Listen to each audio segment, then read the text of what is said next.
जय भीम, नमो बुद्धाय, जय गुरुदेव।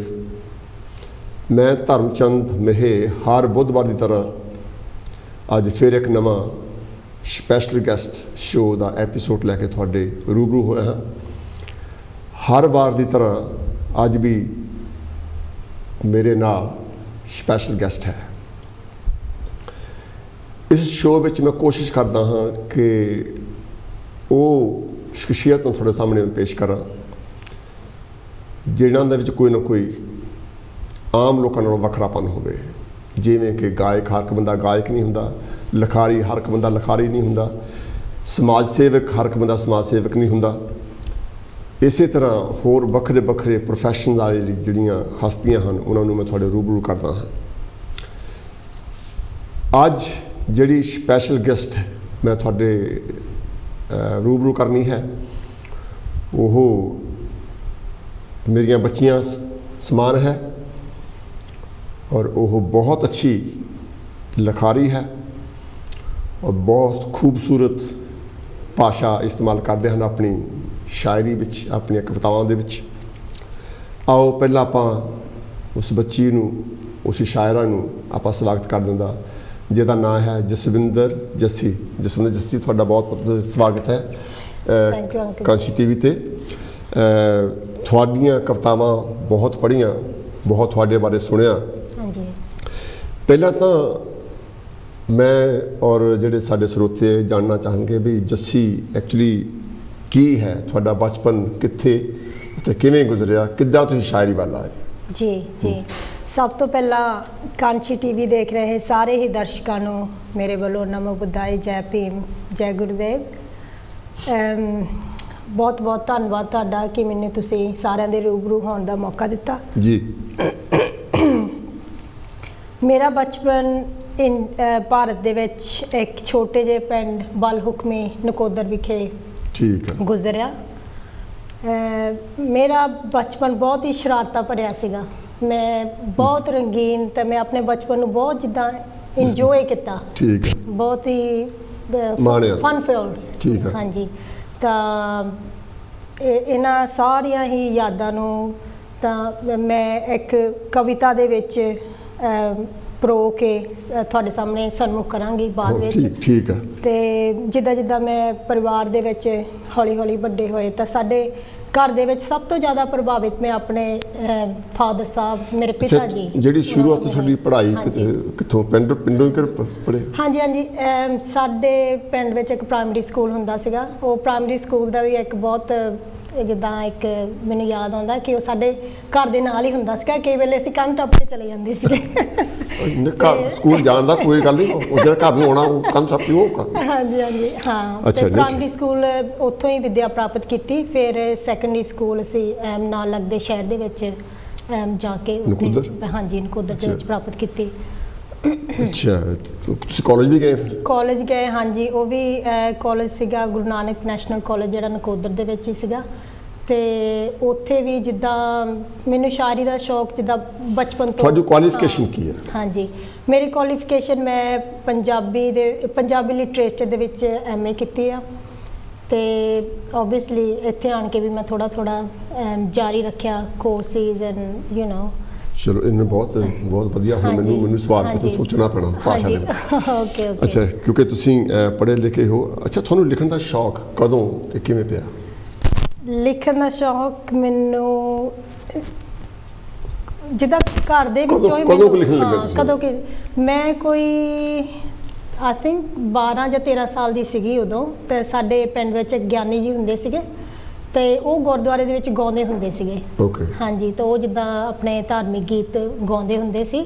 तो मैनूं बहुत पता नहीं शौक जिहा हुंदा सीगा। तो मैं उन्हां दे कोल जाके बह जांदी हुंदी सीगी। वो जदों गाउंदे सीगे ते मैं उन्हां दे मगर मगर कहना कहना तो उन्होंने भी बड़ा चाह सीगा। उन्होंने फिर जिद्दां मैनूं उत्साहित किया जिद्दां भी जिद्दां आ हुण मैं लिखिया आ तो तू वो कविता नूं बोल सारिਆਂ ਦੇ सामने। तो मैं उन्होंने लिखिया कवितावां नूं बोलदी हुंदी सीगी उत्थे गुरुद्वारे दे विच। तो इदां हौली हौली हौली मैनूं अपने अंदरों भी जिद्दां शौक जागया कि मैं भी लिख सकती हाँ, जिद्दां हुण ये लिखदे आ कि मैं भी इदां लिख सकती हाँ। फिर 14-15 साल की उम्र दे विच जिद्दां हौली हौली हौली मैं लाइनां ਜੋੜਨੀਆਂ ਸ਼ੁਰੂ ਕੀਤੀਆਂ ਥੋੜਾ ਥੋੜਾ। ਪਹਿਲਾਂ ਸਭ ਤੋਂ ਪਹਿਲਾਂ ਮੈਂ ਜਿੱਦਾਂ ਧਰਮ ਦੇ ਬਾਰੇ ਲਿਖਿਆ, ਜਿੱਦਾਂ ਸ਼ਬਦ ਲਿਖੇ ਤੇ ਉਹ ਗੁਰਦੁਆਰੇ ਅਸੀਂ ਜਿੱਦਾਂ ਬੋਲਦੇ ਹੁੰਦੇ ਸੀਗੇ ਟਾਈਮ ਟੂ ਟਾਈਮ, ਤੇ ਇਸ ਤਰ੍ਹਾਂ ਮੈਨੂੰ ਲਿਖਣ ਦਾ ਸ਼ੌਕ ਪੈਦਾ ਹੋਇਆ। ਹੁਣ ਆਪਾਂ ਆਉਂਦੇ ਹਾਂ ਤੁਹਾਡੀ ਲਿਖਣੀ ਦੀ ਮੁਹਾਰਤ ਲਿਖਣ ਬਾਰੇ, ਜਿੱਦਾਂ ਤੁਸੀਂ ਆਪਣੀ ਜਿਹੜੀ ਪਹਿਲਾਂ ਤੁਸੀਂ ਲੇਖਣੀ ਸੁਣਾਉਣੀ ਚਾਹੁੰਦੇ ਆ, ਸਭ ਤੋਂ ਪਹਿਲਾਂ ਕਿਹੜੀ ਚੀਜ਼ ਤੁਸੀਂ ਸ਼ੇਅਰ ਕਰੋਗੇ ਸਾਡੇ ਨਾਲ? ਹਾਂਜੀ, ਜਿੱਦਾਂ ਮੈਂ ਪਹਿਲਾਂ ਤਾਂ ਥੋੜ੍ਹਾ ਜਿਹਾ ਕਿਹਾ ਕਿ ਮੈਨੂੰ ਬਹੁਤ ਜ਼ਿਆਦਾ ਪ੍ਰੇਰਨਾ ਆਪਣੇ ਫਾਦਰ ਸਾਹਿਬ ਤੋਂ ਮਿਲੀ, ਕਿਉਂਕਿ ਉਹਨਾਂ ਦਾ ਜੀਵਨ ਹੀ ਇੱਕ ਮੇਰੇ ਲਈ ਇੱਕ ਸ਼ੀਸ਼ਾ ਸੀ। ਕਿਉਂਕਿ ਮੇਰੇ ਫਾਦਰ ਸਾਹਿਬ ਬਹੁਤ ਹੀ ਇਮਾਨਦਾਰ ਸੁਲਝੇ ਹੋਏ ਇਨਸਾਨ ਸਨ। ਮੈਂ ਉਹਨਾਂ ਵੱਲ ਦੇਖਦੀ ਰਹਿੰਦੀ ਸੀ ਕਿ ਕਿਸ ਤਰ੍ਹਾਂ ਉਹ ਬਹੁਤ ਸਾਦਗੀ ਨਾਲ ਆਪਣਾ ਜੀਵਨ ਜੀ ਕੇ ਕਿੱਦਾਂ ਸਾਡੇ 'ਤੇ ਇੱਕ ਛਾਪ ਉਹਨਾਂ ਨੇ ਛੱਡੀ। ਤੇ ਮੈਨੂੰ ਪ੍ਰੇਰਨਾ, ਉਹ ਬਹੁਤ ਧਾਰਮਿਕ ਵਿਚਾਰਾਂ ਵਾਲੇ ਸੀਗੇ, ਕਿਉਂਕਿ ਮੈਂ ਸ਼ਬਦ ਲਿਖਦੀ ਸੀ ਤਾਂ ਮੈਂ ਸਭ ਤੋਂ ਪਹਿਲਾਂ ਜਦੋਂ ਲਿਖਣਾ ਉਹਨਾਂ ਨੂੰ ਜਾ ਕੇ ਸੁਣਾਉਂਦੀ ਹੁੰਦੀ ਸੀ। ਹੋ ਜਾ ਸੁਣਾਓ। ਤੇ ਮੈਂ ਉਹਨਾਂ ਬਾਰੇ ਆਪਣੇ ਮਾਂ-ਬਾਪ ਦੇ ਸਹਿਯੋਗ ਜਾਂ ਉਹ ਕਿਸ ਤਰ੍ਹਾਂ ਆਪਣਾ ਜ਼ਿੰਦਗੀ ਜਿਉਂਦੇ ਸੀ ਉਹਨਾਂ ਤੋਂ ਪ੍ਰਭਾਵਿਤ ਹੋ ਕੇ ਕਵਿਤਾ ਲਿਖੀ। ਮੈਂ ਤੁਹਾਡੇ ਸਾਰਿਆਂ ਮੂਹਰੇ ਠੀਕ ਹੈ ਸਾਂਝੀ ਕਰਨੀ ਚਾਹੁੰਦੀ ਹਾਂ। ਬਹੁਤ ਖੁਸ਼ਨਸੀਬ ਹਾਂ ਕਿ ਮੈਨੂੰ ਇਸ ਜਨਮ ਵਿੱਚ ਇਸ ਬਾਪ ਦਾ ਪਿਆਰ ਤੇ ਇਸ ਮਾਂ ਦੇ ਆਂਚਲ ਦੀ ਛਾਂ ਮਿਲੀ। ਬਹੁਤ ਖੁਸ਼ਨਸੀਬ ਹਾਂ ਕਿ ਮੈਨੂੰ ਇਸ ਜਨਮ ਵਿੱਚ ਇਸ ਬਾਪ ਦਾ ਪਿਆਰ ਤੇ ਇਸ ਮਾਂ ਦੇ ਆਂਚਲ ਦੀ ਛਾਂ ਮਿਲੀ। ਬਹੁਤ ਹੀ ਭਾਗਿਆਸ਼ਾਲੀ ਹਾਂ ਜੋ ਇਸ ਦੇਵਤਾ ਜਿਹੇ ਪਿਤਾ ਤੇ ਪਿਆਰ ਦੀ ਮੂਰਤ ਜਿਹੀ ਮਾਂ ਮਿਲੇ। ਕਿੰਨਾ ਪਿਆਰ ਸਤਿਕਾਰ ਇੱਕ ਦੂਜੇ ਪ੍ਰਤੀ ਹਰ ਮੁਸ਼ਕਿਲ ਨੂੰ ਹੱਸ ਕੇ ਜਰਦੇ ਸੀ। ਕੋਈ ਔਕੜ ਨਾ ਇਹਨਾਂ ਦਾ ਹੌਸਲਾ ਤੋੜ ਪਾਈ, ਇੱਕ ਦੂਜੇ ਲਈ ਢਾਲ ਬਣ ਖੜਦੇ ਸੀ। ਬਹੁਤ ਖੂਬ। ਕੋਈ ਮੁਸ਼ਕਿਲ ਨਾ ਇਹਨਾਂ ਦਾ ਹੌਸਲਾ ਤੋੜ ਪਾਈ, ਇੱਕ ਦੂਜੇ ਲਈ ਢਾਲ ਬਣ ਖੜਦੇ ਸੀ। ਤੰਗੀਆਂ ਤੁਰਸ਼ੀਆਂ ਵਿੱਚ ਵੀ ਨਾ ਦਿਖੀ ਸ਼ਿਕਨ ਮੱਥੇ ਉੱਤੇ, ਉਹ ਕਦੇ ਵੀ ਨਹੀਂ ਲੜਦੇ ਝਗੜਦੇ ਸੀ। ਇੱਕ ਸਧਾਰਨ ਜਿਹੀ ਜ਼ਿੰਦਗੀ ਨੂੰ ਸੀ ਸੱਚਾਈ ਤੇ ਇਮਾਨਦਾਰੀ ਨਾਲ ਜੀਵਿਆ। ਇਸ ਦੀ ਕਦਰ ਸੀ ਸਾਰਾ ਨਗਰ ਕਰਦਾ। ਬੜਾ ਮਾਣ ਮਹਿਸੂਸ ਹੁੰਦਾ ਉਦੋਂ ਜਦੋਂ ਉਹਨਾਂ ਦੀ ਨੇਕੀਆਂ ਦਾ ਕੋਈ ਜ਼ਿਕਰ ਕਰਦਾ। ਮੈਨੂੰ ਯਾਦ ਹੈ ਮੇਰੇ ਬਾਬਲੇ ਦਾ ਹੱਥ ਜੋੜ ਕੇ ਹਮੇਸ਼ਾ ਮਾਲਕ ਦਾ ਸ਼ੁਕਰ ਕਰਨਾ। ਜੋ ਮਿਲ ਗਿਆ ਉਹਦੇ ਵਿੱਚ ਖੁਸ਼ ਹੋਣਾ, ਜੋ ਨਹੀਂ ਮਿਲਿਆ ਨਾ ਕਦੀ, ਜੋ ਮਿਲ ਗਿਆ ਉਹਦੇ ਵਿੱਚ ਖੁਸ਼ ਹੋਣਾ, ਜੋ ਨਹੀਂ ਮਿਲਿਆ ਨਾ ਉਹਦੇ ਲਈ ਕਦੀ ਹੌਂਕਾ ਭਰਨਾ, ਜੋ ਨਹੀਂ ਮਿਲਿਆ ਨਾ ਉਹਦੇ ਲਈ ਕਦੀ ਪਛਤਾਵਾ ਨਹੀਂ ਕਰਨਾ। ਠੀਕ ਹੈ ਜੀ। ਹਾਂਜੀ। ਬਹੁਤ ਮੈਂ ਤਾਂ ਐਕਚੁਅਲੀ ਸੋਚੀ ਪੈ ਗਿਆ ਸੀ। ਬਹੁਤ ਸੋਚ ਭਰਪੂਰ ਕਵਿਤਾ ਪੇਸ਼ ਕੀਤੀ। ਇਮੋਸ਼ਨਲ ਵੀ ਓਬਵੀਅਸਲੀ ਮਾਂ ਬਾਪ ਦੀ ਜਿਹੜੀ ਜਦੋਂ ਯਾਦ ਆਉਂਦੀ ਆ ਤੇ ਉਹਨਾਂ ਬਾਰੇ ਇੱਕ ਵੈਸੇ ਵੀ ਇੱਕ ਰਵਾਇਤ ਚੱਲੀ ਆ ਕਿ ਜਦੋਂ ਵੀ ਕਿਸੇ ਨੇ ਮਾਂ ਦੇ ਬਾਰੇ 'ਚ ਲਿਖਿਆ ਗੀਤ, ਉਹ ਸ਼ਾਇਰ ਵੀ ਮਕਬੂਲ ਹੋਇਆ ਔਰ ਗਾਉਣ ਵਾਲਾ ਵੀ ਮਕਬੂਲ ਹੋਇਆ। ਜੀ। ਤੁਸੀਂ ਆਪਣੀ ਸ਼ਾਇਰੀ ਵਿੱਚ ਮਾਂ ਬਾਪ ਨੂੰ ਸਮਰਪਿਤ ਇੱਕ ਕਵਿਤਾ ਜਿਹੜੀ ਤੁਸੀਂ ਪੇਸ਼ ਕੀਤੀ ਆ, ਇਹ ਬਹੁਤ ਸੀ। ਮੈਂ ਇੱਥੇ ਗੱਲ ਤੁਹਾਨੂੰ ਸ਼ੇਅਰ ਕਰਨੀ ਚਾਹੁੰਦਾ ਕਿ ਤੁਸੀਂ ਐਕਚੁਅਲੀ ਤੁਹਾਨੂੰ ਕਿਹੋ ਜਿਹੀ ਸ਼ਾਇਰੀ ਪਸੰਦ ਆ, ਕਿਹੋ ਜਿਹਾ ਤੁਸੀਂ ਸੁਣਨਾ ਜਾਂ ਕਿਹੋ ਜਿਹਾ ਤੁਸੀਂ ਪੜ੍ਹਨਾ ਪਸੰਦ ਕਰਦੇ ਆ ਸ਼ਾਇਰੀ ਦੇ ਤੌਰ 'ਤੇ? ਮੈਨੂੰ ਪਹਿਲਾਂ ਤੋਂ ਹੀ ਜਿੱਦਾਂ ਕਿਉਂਕਿ ਧਾਰਮਿਕ ਮਾਹੌਲ ਸੀ ਘਰ ਦੇ ਵਿੱਚ, ਮੈਂ ਧਾਰਮਿਕ ਕਵਿਤਾਵਾਂ ਜਾਂ ਮੈਨੂੰ ਲੋਕ ਗੀਤ ਸੁਣਨ ਦਾ ਬਹੁਤ ਸ਼ੌਕ ਹੈ। ਜਿੱਦਾਂ ਸੁਰਿੰਦਰ ਕੌਰ ਤਾਂ ਉਹਨਾਂ ਦੇ ਪੰਜਾਬੀ ਫੋਕ ਗੀਤ, ਉਹ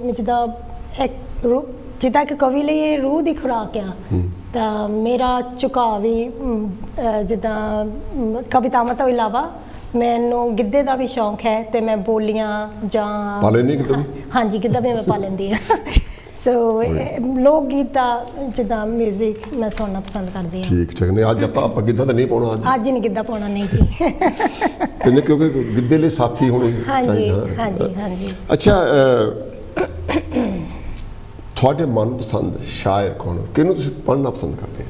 ਹਾਂਜੀ, ਤੁਸੀਂ ਬਹੁਤ ਚੰਗਾ ਸਵਾਲ ਕੀਤਾ। ਕਿੱਦਾਂ ਮੈਨੂੰ ਵਾਪਸ ਉਸ ਸਮੇਂ ਦੇ ਵਿੱਚ ਲੈ ਗਿਆ ਤੁਹਾਡਾ ਇਹ ਸਵਾਲ। ਮੈਂ ਜਦੋਂ ਲਿਖਣਾ ਸ਼ੁਰੂ ਕੀਤਾ ਸੀਗਾ, ਫਿਰ ਮੈਂ ਹੌਲੀ ਹੌਲੀ ਜਿੱਦਾਂ ਬਹੁਤ ਸਾਰੀਆਂ ਕਵਿਤਾਵਾਂ ਨੂੰ ਪੜ੍ਹਿਆ ਕਾਲਜ ਦੇ ਵਿੱਚ। ਬੁੱਲੇ ਸ਼ਾਹ ਜੀ ਮੇਰੇ ਜਿੱਦਾਂ ਫੇਵਰਟ ਰਾਈਟਰ ਸੀਗੇ, ਤਾਂ ਉਹਨਾਂ ਦੀਆਂ ਮੈਂ ਕਵਿਤਾਵਾਂ ਪੜ੍ਹੀਆਂ। ਭਾਈ ਵੀਰ ਸਿੰਘ ਜੀ, ਸੁਰਜੀਤ ਪਾਤਰ ਜੀ, ਪ੍ਰੋਫੈਸਰ ਮੋਹਨ ਸਿੰਘ ਜੀ, ਤਾਂ ਬਹੁਤ ਸਾਰੇ ਨਾਵਲ, ਪੰਜਾਬੀ ਦਾ ਸਾਹਿਤ ਮੈਂ ਪੜ੍ਹਦੀ ਹੁੰਦੀ ਸੀ। ਇੱਦਾਂ ਹੀ ਕਿਉਂਕਿ ਮੈਂ ਪੰਜਾਬੀ ਦੀ MA ਉੱਥੇ ਕੀਤੀ, ਤਾਂ ਪੰਜਾਬੀ ਸੱਭਿਆਚਾਰ, ਪੰਜਾਬੀ ਸਾਹਿਤ, ਇੱਥੋਂ ਤੱਕ ਕਿ ਘੋੜੀਆਂ, ਵੈਣ, ਸਾਰਾ ਕੁਛ ਜਿੱਦਾਂ ਅਸੀਂ ਹਾਂਜੀ ਸਾਰਾ ਕੁਛ, ਕਿਉਂਕਿ ਇਹ ਸਾਡੇ ਪੰਜਾਬੀ ਸੱਭਿਆਚਾਰ ਦਾ ਹਿੱਸਾ ਆ। ਬਿਲਕੁਲ ਬਿਲਕੁਲ ਬਿਲਕੁਲ। ਹਾਂਜੀ, ਮੈਂ ਪਹਿਲੀ ਵਾਰੀ ਇਹ ਜ਼ਿਕਰ ਸੁਣਿਆ ਕਿਸੇ ਸ਼ਾਇਰਾਂ ਕੋਲੋਂ, ਫਿਰ ਵੈਣਾਂ ਦੀ ਵੀ ਗੱਲ ਕਰ ਰਹੇ। ਹਾਂਜੀ, ਇਹਦੇ ਨਾਲ ਇੱਕ ਬਹੁਤ ਮੈਂ ਛੇਤੀ ਛੇਤੀ ਤੁਹਾਨੂੰ ਗੱਲ ਸੁਣਾਉਂਦੀ ਹਾਂ। ਇੱਕ ਵਾਰੀ ਮੇਰੇ ਜਦੋਂ ਪੰਜਾਬੀ ਦੇ ਪੇਪਰ ਚੱਲ ਰਹੇ ਸੀਗੇ, ਉਦੋਂ ਸਵੇਰ ਦੇ 4 ਵਜੇ ਸੀਗੇ, ਅਤੇ ਉਹ ਓਬਵੀਅਸਲੀ ਮੈਂ ਤਾਂ ਉਹ ਪੜ੍ਹਨਾ ਸੀਗਾ। ਤਾਂ 4 ਵਜੇ ਮੈਂ ਉਹ ਵੈਨ ਜਿੱਦਾਂ ਪੜ੍ਹਦੀ ਸੀਗੀ, ਮੇਰੇ ਮੰਮੀ ਜੀ ਛੇਤੀ ਛੇਤੀ ਉੱਠੇ, ਆ ਤੂੰ ਕੀ ਪੜ੍ਹਦੀ ਆ? ਮੈਂ ਕਿਹਾ ਸੌਰੀ ਮੰਮੀ, ਇਹ ਪੜ੍ਹਾਈ ਦੇ ਨਾਲ ਰਿਲੇਟਿਡ ਆ, ਮੈਂ ਤਾਂ ਪੜ੍ਹਦੀ ਹਾਂ। ਠੀਕ ਹੈ। ਜਿੱਦਾਂ ਐਜ਼ ਅ ਸੈਡ, ਇਹ ਇੱਕ ਪੰਜਾਬੀ ਸੱਭਿਆਚਾਰ ਦਾ ਹਿੱਸਾ ਨੇ, ਤਾਂ ਇਹ ਸਾਰਾ ਜਿੱਦਾਂ ਮੈਂ ਇਹਨਾਂ ਨੂੰ ਜਿੱਦਾਂ ਪੜ੍ਹਿਆ। ਅੱਛਾ, ਤੁਸੀਂ ਕਾਫੀ ਗੰਭੀਰ ਜਿਹਾ ਹੋਏ, ਥੋੜ੍ਹਾ ਜਿਹਾ ਚੀਅਰ ਜਿਹਾ ਹੋ ਗਏ। ਓਕੇ, ਹੁਣ ਤੁਹਾਨੂੰ ਹੋਰ ਕਵਿਤਾ ਸੁਣਾਓ ਕੋਈ। ਓਕੇ, ਮੇਰੀ ਅਗਲੀ ਕਵਿਤਾ ਮੇਰੀ ਅਗਲੀ ਕਵਿਤਾ ਥੋੜ੍ਹੀ ਜਿਹੀ ਮੈਂ ਜ਼ਿੰਦਗੀ ਦੇ ਬਾਰੇ ਤੁਹਾਡੇ ਨਾਲ ਆਪਣੇ ਭਾਵ ਸ਼ੇਅਰ ਕਰਨਾ ਚਾਹੁੰਦੀ ਹਾਂ। ਇਹ ਕਵਿਤਾ ਇਸ ਤਰ੍ਹਾਂ ਹੈ। ਇਹ ਜ਼ਿੰਦਗੀ ਬਹੁਤ ਪਿਆਰੀ ਏ, ਇਹ ਜ਼ਿੰਦਗੀ ਬਹੁਤ ਪਿਆਰੀ ਏ, ਆਓ ਪਿਆਰ ਖਿੰਡਾ ਲਈਏ, ਭੁੱਲ ਜਾਈਏ ਗਿਲਿਆਂ ਸ਼ਿਕਵਿਆਂ ਨੂੰ, ਹਰ ਇੱਕ ਨੂੰ ਗੱਲ ਨਾਲ ਲਾ ਲਈਏ। ਵਾਹ ਵਾਹ, ਬਹੁਤ ਖੂਬ। ਇੱਕ ਨਵੇਂ ਸਿਰੇ ਤੋਂ ਕਰੀਏ ਜ਼ਿੰਦਗੀ ਦੀ ਸ਼ੁਰੂਆਤ, ਇੱਕ ਨਵੇਂ ਸਿਰੇ ਤੋਂ ਕਰੀਏ ਜ਼ਿੰਦਗੀ ਦੀ ਸ਼ੁਰੂਆਤ, ਸਭ ਕੌੜੀਆਂ ਖੱਟੀਆਂ ਯਾਦਾਂ ਨੂੰ ਆਓ ਦਿਲੋਂ ਭੁਲਾ ਲਈਏ, ਸਭ ਕੌੜੀਆਂ ਖੱਟੀਆਂ ਯਾਦਾਂ ਨੂੰ ਆਓ ਦਿਲੋਂ ਭੁਲਾ ਲਈਏ। ਕੁਝ ਵੀ ਨਹੀਂ ਲੱਭਣਾ, ਕੁਝ ਵੀ ਨਹੀਂ ਲੱਭਣਾ, ਰਿੜਕ ਕੇ ਪੁਰਾਣੀਆਂ ਗੱਲਾਂ ਤੇ ਦੁਸ਼ਮਣੀਆਂ ਤਾਈਂ, ਕੁਝ ਵੀ ਨਹੀਂ ਲੱਭਣਾ, ਰਿੜਕ ਕੇ ਪੁਰਾਣੀਆਂ ਗੱਲਾਂ ਤੇ ਦੁਸ਼ਮਣੀਆਂ ਤਾਈਂ, ਛੱਡ ਕ੍ਰੋਧ ਤੇ ਈਰਖਾ ਨੂੰ ਪਿਆਰ ਦੀਆਂ ਸਾਂਝਾਂ ਪਾ ਲਈਏ, ਛੱਡ ਕ੍ਰੋਧ ਤੇ ਈਰਖਾ ਨੂੰ ਪਿਆਰ ਦੀਆਂ ਸਾਂਝਾਂ ਪਾ ਲਈਏ। ਆਕੜ ਤੇ ਹੈਂਕੜ ਕਿਸ ਗੱਲ ਦੀ, ਆਕੜ ਤੇ ਹੈਂਕੜ ਕਿਸ ਗੱਲ ਦੀ, ਅੱਜ ਉਹਦੀ ਤੇ ਕੱਲ ਤੇਰੀ ਵਾਰੀ ਏ, ਬਈ ਇੱਥੇ ਬੈਠ ਸਦਾ ਨਹੀਂ ਰਹਿਣਾ, ਇਹ ਗੱਲ ਦਿਲ ਨੂੰ ਸਮਝਾ ਲਈਏ, ਇੱਥੇ ਬੈਠ ਸਦਾ ਨਹੀਂ ਰਹਿਣਾ, ਇਹ ਗੱਲ ਦਿਲ ਨੂੰ ਸਮਝਾ ਲਈਏ। ਮੰਨਿਆ ਕਿ ਜ਼ਿੰਦਗੀ ਔਕੜਾਂ ਨਾਲ ਭਰੀ ਹੈ, ਮੰਨਿਆ ਕਿ ਜ਼ਿੰਦਗੀ ਔਕੜਾਂ ਨਾਲ ਭਰੀ ਹੈ, ਹਰ ਪੈਰ ਤੇ ਮੁਸ਼ਕਿਲ ਖੜੀ ਹੈ, ਸਹਿਨਸ਼ੀਲਤਾ ਮਨ ਵਿੱਚ ਰੱਖ ਕੇ ਸ਼ਾਂਤੀ ਨਾਲ ਹਰ ਮੁਸ਼ਕਿਲ ਨੂੰ ਸੁਲਝਾ ਲਈਏ। ਕੁਝ ਸੁਪਨੇ ਜੋ ਪੂਰੇ ਨਾ ਹੋ ਪਾਏ ਇਸ ਜੀਵਨ ਅੰਦਰ, ਕੁਝ ਸੁਪਨੇ ਜੋ ਪੂਰੇ ਨਾ ਹੋ ਪਾਏ ਇਸ ਜੀਵਨ ਅੰਦਰ, ਕੋਸ਼ਿਸ਼ ਕਰੋ ਕਿ ਨਿਰਾਸ਼ ਹੋਣ ਦੀ ਬਜਾਏ, ਕੋਸ਼ਿਸ਼ ਕਰੋ ਕਿ ਨਿਰਾਸ਼ ਹੋਣ ਦੀ ਬਜਾਏ ਨਵੇਂ ਸੁਪਨਿਆਂ ਨੂੰ ਅੱਖਾਂ ਵਿੱਚ ਸਜਾ ਲਈਏ। ਜੱਸੀ ਇਹ ਜ਼ਿੰਦਗੀ ਬਾਰ-ਬਾਰ ਨਹੀਂ ਮਿਲਣੀ, ਨਵੇਂ ਸੁਪਨਿਆਂ ਨੂੰ ਅੱਖਾਂ ਵਿੱਚ ਸਜਾ ਲਈਏ। ਜੱਸੀ ਇਹ ਜ਼ਿੰਦਗੀ ਬਾਰ-ਬਾਰ ਨਹੀਂ ਮਿਲਣੀ, ਸੁਪਨਿਆਂ ਨੂੰ ਸਜਾ ਲਈਏ। ਹਾਂਜੀ ਹਾਂਜੀ, ਵਾਹ ਕੀ ਬਾਤ, ਬਹੁਤ ਖੂਬਸੂਰਤ ਕਵਿਤਾ ਤੁਸੀਂ ਸੁਣੀ ਹੈ। ਅੱਛਾ ਜੱਸੀ ਜੀ, ਤੁਸੀਂ ਇੰਗਲੈਂਡ ਕਦੋਂ ਆਏ? ਮੈਂ 2002 ਦੇ ਵਿੱਚ ਇੰਗਲੈਂਡ ਆਈ ਸੀਗੀ, 13 ਜੁਲਾਈ 2002 ਦੇ ਵਿੱਚ। ਅੱਛਾ ਠੀਕ ਹੈ। ਤੇ ਇੱਥੇ ਤੁਸੀਂ ਪੜ੍ਹਨ ਆਏ ਸੀਗੇ ਜਾਂ ਨਹੀਂ? ਇੱਥੇ ਮੈਂ ਮੈਰਿਜ ਦੇ ਬੇਸ ਤੇ ਆਈ ਸੀ, ਵਿਆਹ ਕਰਕੇ। ਹਾਂਜੀ ਹਾਂਜੀ। ਇੰਗਲੈਂਡ ਦੀ ਜਿਹੜੀ ਜ਼ਿੰਦਗੀ ਆ ਉਹ ਭਾਰਤ ਨਾਲੋਂ ਕੁਝ ਵੱਖਰੀ ਹੈ। ਇੱਥੇ ਖਾਸ ਤੌਰ ਤੇ ਔਰਤ ਦੀ ਜ਼ਿੰਦਗੀ ਜਿਹੜੀ ਹੈਗੀ ਆ ਉਹ ਬਹੁਤ ਮਸਰੂਫ ਆ। ਹਾਂਜੀ ਹਾਂਜੀ। ਘਰ ਦਾ ਕੰਮ ਵੀ ਕਰਨਾ, ਬਾਹਰ ਵੀ ਕਰਨਾ। ਹਾਂਜੀ। ਤੇ ਭਾਰਤ ਛੱਡ ਕੇ ਆ ਕੇ ਇੱਕ ਤਾਂ ਵੈਸੇ ਇਨਸਾਨ ਵਿੱਚ ਜੀ ਇਕੱਲਾਪਨ ਹੁੰਦਾ। ਹਾਂਜੀ ਹਾਂਜੀ। ਉਹਦੇ ਉੱਪਰ ਦੀ ਪ੍ਰੈਸ਼ਰ, ਜ਼ਿੰਦਗੀ ਨੂੰ ਸਟਾਰਟ ਕਰਨਾ ਤੁਹਾਨੂੰ ਕਿਵੇਂ ਮਹਿਸੂਸ ਹੋਇਆ? ਬਿਲਕੁਲ ਸੈਟਲ ਕਿੱਦਾਂ? ਡਿਫਰੈਂਟ। ਜਦੋਂ ਮੈਂ ਭਾਰਤ ਤੋਂ ਇੱਥੇ ਆਈ ਇੰਗਲੈਂਡ ਦੇ ਵਿੱਚ, ਬਹੁਤ ਜਿੱਦਾਂ ਕਲਚਰਲੀ ਬਹੁਤ ਵੱਡਾ ਡਿਫਰੈਂਸ ਸੀਗਾ, ਬਹੁਤ ਫਰਕ ਸੀਗਾ ਜਦੋਂ ਮੈਂ ਇੱਥੇ ਆਈ। ਜਿੱਦਾਂ ਹੁਣ ਉੱਥੇ ਜਿੱਦਾਂ ਇੰਡੀਆ ਦੇ ਵਿੱਚ ਸਾਰਾ ਕੁਝ ਖੁੱਲ੍ਹਾ ਮਾਹੌਲ ਹੁੰਦਾ ਆ, ਆਪਣੇ ਡੋਰ ਕਦੀ ਵੀ ਲੌਕ ਨਹੀਂ ਹੁੰਦੇ, ਆਂਢੀ ਗੁਆਂਢੀ ਕਦੋਂ ਵੀ ਆ ਜਾ ਸਕਦੇ ਆ। ਪਹਿਲਾਂ ਤਾਂ ਇੱਥੇ ਆਣ ਕੇ ਮੈਂ ਜਿੱਦਾਂ ਥੋੜ੍ਹਾ ਉਦਾਸ ਹੋ ਗਈ, ਵੀ ਇਹ ਟੋਟਲੀ ਡਿਫਰੈਂਟ ਆ ਜ਼ਿੰਦਗੀ ਵੀ ਮੈਂ ਬਹੁਤ ਜਿੱਦਾਂ ਮਿਸ ਕੀਤਾ ਆਪਣੀ ਫੈਮਿਲੀ ਨੂੰ ਭਾਰਤ ਮੁੜ ਕੇ ਜਾਣ ਲਈ ਪਰ ਲੱਕੀਲੀ ਮੇਰੀ ਇੱਥੇ ਸਹੁਰੇ ਘਰ ਦੀ ਫੈਮਿਲੀ ਉਹ ਜਿੱਦਾਂ ਸਾਰੇ ਹੀ ਬਹੁਤ ਚੰਗੇ ਤੇ ਉਹਨਾਂ ਨੇ ਸਾਰਿਆਂ ਨੇ ਮੈਨੂੰ ਸਪੋਰਟ ਬਹੁਤ ਕੀਤੀ ਮੈਨੂੰ ਇਸ ਤਰ੍ਹਾਂ ਦੀ ਫੀਲਿੰਗ ਕੋਈ ਆਉਣ ਨਹੀਂ ਦਿੱਤੀ ਜਿਹਦੇ ਨਾਲ ਕਿ ਮੇਰਾ ਜੀਵਨ ਥੋੜਾ ਸੌਖਾ ਹੋ ਗਿਆ। ਅੱਛਾ ਤੁਸੀਂ ਔਰਤ ਹੋਣ ਦੇ ਨਾਤੇ ਤੁਸੀਂ ਇੰਡੀਆ ਵੀ ਦੇਖਿਆ ਇੱਥੇ ਵੀ ਦੇਖਿਆ ਤੁਸੀਂ ਇਹਦੇ ਬਾਰੇ ਕੁਝ ਲਿਖਿਆ ਔਰਤ ਦੇ ਬਾਰੇ 'ਚ? ਹਾਂਜੀ ਔਰਤ ਦੇ ਬਾਰੇ 'ਚ ਮੈਂ ਇੱਕ ਕਵਿਤਾ ਤੁਹਾਡੇ ਨਾਲ ਸ਼ੇਅਰ ਕਰਨੀ ਚਾਹਾਂਗੀ। ਅਸੀਂ ਬੜੇ ਭਾਗਸ਼ਾਲੀ ਹਾਂ ਤੁਹਾਨੂੰ ਨਿਕਲੇ। ਥੈਂਕ ਯੂ ਅੰਕਲ ਜੀ ਕਿਉਂਕਿ ਔਰਤ ਬਾਰੇ ਜਿੱਦਾਂ ਹੁਣ ਡਾਕਟਰ ਬਾਬਾ ਸਾਹਿਬ ਜੀ ਨੇ ਸੰਵਿਧਾਨ ਵੀ ਲਿਖਿਆ ਸੀ ਕਿ ਹੱਕਾਂ ਦੀ ਗੱਲ ਕੀਤੀ ਸੀਗੀ ਪਰ ਅਨਫੋਰਚੂਨੇਟਲੀ ਮੈਂ ਜਿੱਦਾਂ ਇਸ ਕਵਿਤਾ ਦੇ ਵਿੱਚ ਉਸ ਔਰਤ ਦੇ ਜੀਵਨ ਨੂੰ ਬਿਆਨ ਕੀਤਾ ਵੀ ਜਿਹੜੇ ਹੱਲੇ ਹੱਕ ਲੈ ਕੇ ਵੀ ਜਿੱਦਾਂ ਉਹਨਾਂ ਦੀ ਭਾਰਤ ਦੇ ਕਈ ਪਛੜੇ ਹੈਗੇ ਇੱਦਾਂ ਦੇ ਇਲਾਕੇ ਜਿੱਥੇ ਔਰਤ ਨੂੰ ਹੱਲੇ ਉਹ ਹੱਕ ਨਹੀਂ ਮਿਲੇ ਉਹਨਾਂ ਭਾਵਾਂ ਨੂੰ ਵਿਅਕਤ ਕਰਦੀ ਮੇਰੀ ਇਹ ਕਵਿਤਾ। ਜ਼ਰੂਰ ਸ਼ੇਅਰ ਕਰੋ। ਸ਼ੀਰਸ਼ਕ ਹੈ ਔਰਤ। ਐ ਔਰਤ ਜਗ ਜਨਨੀ ਦਇਆ ਦੀ ਮੂਰਤ ਐ ਔਰਤ ਜਗ ਜਨਨੀ ਦਇਆ ਦੀ ਮੂਰਤ ਭਾਵੇਂ ਅਨੇਕਾਂ ਹੀ ਨਾਵਾਂ ਨਾਲ ਤੈਨੂੰ ਪੁਕਾਰਿਆ ਗਿਆ ਐ ਔਰਤ ਜਗ ਜਨਨੀ ਦਇਆ ਦੀ ਮੂਰਤ ਭਾਵੇਂ ਅਨੇਕਾਂ ਹੀ ਨਾਵਾਂ ਨਾਲ ਤੈਨੂੰ ਪੁਕਾਰਿਆ ਗਿਆ ਫਿਰ ਵੀ ਬਹੁਤ ਤ੍ਰਿਸਕਾਰ ਤੇ ਸੰਤਾਪ ਭਰਿਆ ਜੀਵਨ ਤੇਰੇ ਹਿੱਸੇ ਆਇਆ ਫਿਰ ਵੀ ਬਹੁਤ ਤ੍ਰਿਸਕਾਰ ਭਰਿਆ ਜੀਵਨ ਤੇਰੇ ਹਿੱਸੇ ਆਇਆ ਜਿਉਂਦੇ ਜੀ ਅੱਗ ਵਿੱਚ ਸੜਨ ਦਾ ਦੁੱਖ ਤੇਰੇ ਦੁਆਰਾ ਸਹਾਰਿਆ ਗਿਆ ਪਰਦੇ ਦੇ ਪਿੱਛੇ ਭਾਵੇਂ ਰਹੀ ਤੂੰ ਬਣ ਕੇ ਮੂਕ ਨਾਇਕ ਜਿੱਦਾਂ ਹੁਣ ਆਪਾਂ ਕਹਿੰਦੇ ਆ ਕਿ ਹਰ ਇੱਕ ਸਫੋ ਆਦਮੀ ਦੇ ਪਿੱਛੇ ਔਰਤ ਦਾ ਹੱਥ ਹੁੰਦਾ ਪਰ ਉਹਨਾਂ ਦਾ ਨਾਂ ਕਦੀ ਨਹੀਂ ਇਹ ਸੱਚ ਆ ਪਰ ਕਈ ਵੇਲੇ ਜਿੱਦਾਂ ਉਹ ਔਰਤ ਦਾ ਨਾਮ ਸਾਹਮਣੇ ਨਹੀਂ ਆ ਪਾਉਂਦਾ ਪਰ ਜਿੱਦਾਂ ਉਹਨਾਂ ਦੋਨਾਂ ਦਾ ਜਿੱਦਾਂ ਬਰਾਬਰ ਦਾ ਇਹ ਸੰਘਰਸ਼ ਹੁੰਦਾ ਠੀਕ ਹੈ ਭਾਵੇਂ ਪਰਦੇ ਦੇ ਪਿੱਛੇ ਭਾਵੇਂ ਰਹੀ ਤੂੰ ਬਣ ਕੇ ਮੂਕ ਨਾਇਕ ਪਰ ਇਹ ਸੱਚ ਹੈ ਕਿ ਤੇਰੇ ਹੀ ਦੁਆਰਾ ਕਈ ਸਮਾਜਾਂ ਨੂੰ ਸਵਾਰਿਆ ਗਿਆ ਆਪਣੇ ਫਰਜ਼ਾਂ ਨੂੰ ਫਿਰ ਵੀ ਤੂੰ ਬਖੂਬੀ ਨਿਭਾਇਆ ਭਾਵੇਂ ਗੱਲ ਤੇ ਸੀ ਤੈਨੂੰ ਲਤਾੜਿਆ ਗਿਆ ਘਰੋਂ ਬਾਹਰ ਨਿਕਲਣਾ ਵੀ ਸੀ ਦੁਸ਼ਵਾਰ ਤੇਰੇ ਲਈ ਘਰੋਂ ਬਾਹਰ ਨਿਕਲਣਾ ਵੀ ਦੁਸ਼ਵਾਰ ਸੀ ਤੇਰੇ ਲਈ ਅਨੇਕਾਂ ਹੀ ਗੰਦੀਆਂ ਨਜ਼ਰਾਂ ਨਾਲ ਤੈਨੂੰ ਨਿਹਾਰਿਆ ਗਿਆ ਜੇ ਸਵਿਤਰੀ ਬਾਈ ਫੂਲੇ ਜੀ ਨੇ ਵੀ ਸੀ ਨਾਰੀ ਸੁਧਾਰ ਵੱਲ ਕਦਮ ਚੱਕਿਆ ਜੇ ਉਹਨਾਂ ਨੇ ਵੀ ਸੀ ਨਾਰੀ ਸੁਧਾਰ ਵੱਲ ਕਦਮ ਚੱਕਿਆ ਉਹਨਾਂ ਨੂੰ ਵੀ ਤਾਹਨਿਆਂ ਮਿਹਣਿਆਂ ਤੇ ਨਾਲ ਪੱਥਰਾਂ ਦੇ ਮਾਰਿਆ ਗਿਆ ਪਰ ਜ਼ਰਾ ਸੋਚੋ ਉਹਨਾਂ ਰਾਜਿਆਂ ਰਾਣਿਆਂ ਦੀ ਜਨਨੀ ਇੱਕ ਔਰਤ ਹੀ ਤਾਂ ਹੈ ਉਹਨਾਂ ਰਾਜਿਆਂ ਰਾਣਿਆਂ ਦੀ ਜਨਨੀ ਇੱਕ ਔਰਤ ਹੀ ਤਾਂ ਹੈ ਜਿਸ ਨੂੰ ਬਾਣੀ ਦੇ ਵਿੱਚ ਵੀ ਸਤਿਕਾਰਿਆ ਗਿਆ ਜੱਸੀ ਮੈਂ ਰਿਣੀ ਹਾਂ ਡਾਕਟਰ ਬਾਬਾ ਸਾਹਿਬ ਅੰਬੇਦਕਰ ਜੀ ਦੀ ਮੈਂ ਰਿਣੀ ਹਾਂ ਉਸ ਮਹਾਨ ਸ਼ਖਸੀਅਤ ਦੀ ਜਿਨ੍ਹਾਂ ਸੰਵਿਧਾਨ ਅੰਦਰ ਔਰਤ ਨੂੰ ਹੱਕ ਦਿਵਾਏ ਔਰਤ ਦਾ ਜੀਵਨ ਉਹਨਾਂ ਦੁਆਰਾ ਹੀ ਸਵਾਰਿਆ ਗਿਆ ਤੇ ਔਰਤ ਦਾ ਜੀਵਨ ਉਹਨਾਂ ਦੁਆਰਾ ਸਵਾਰਿਆ ਗਿਆ।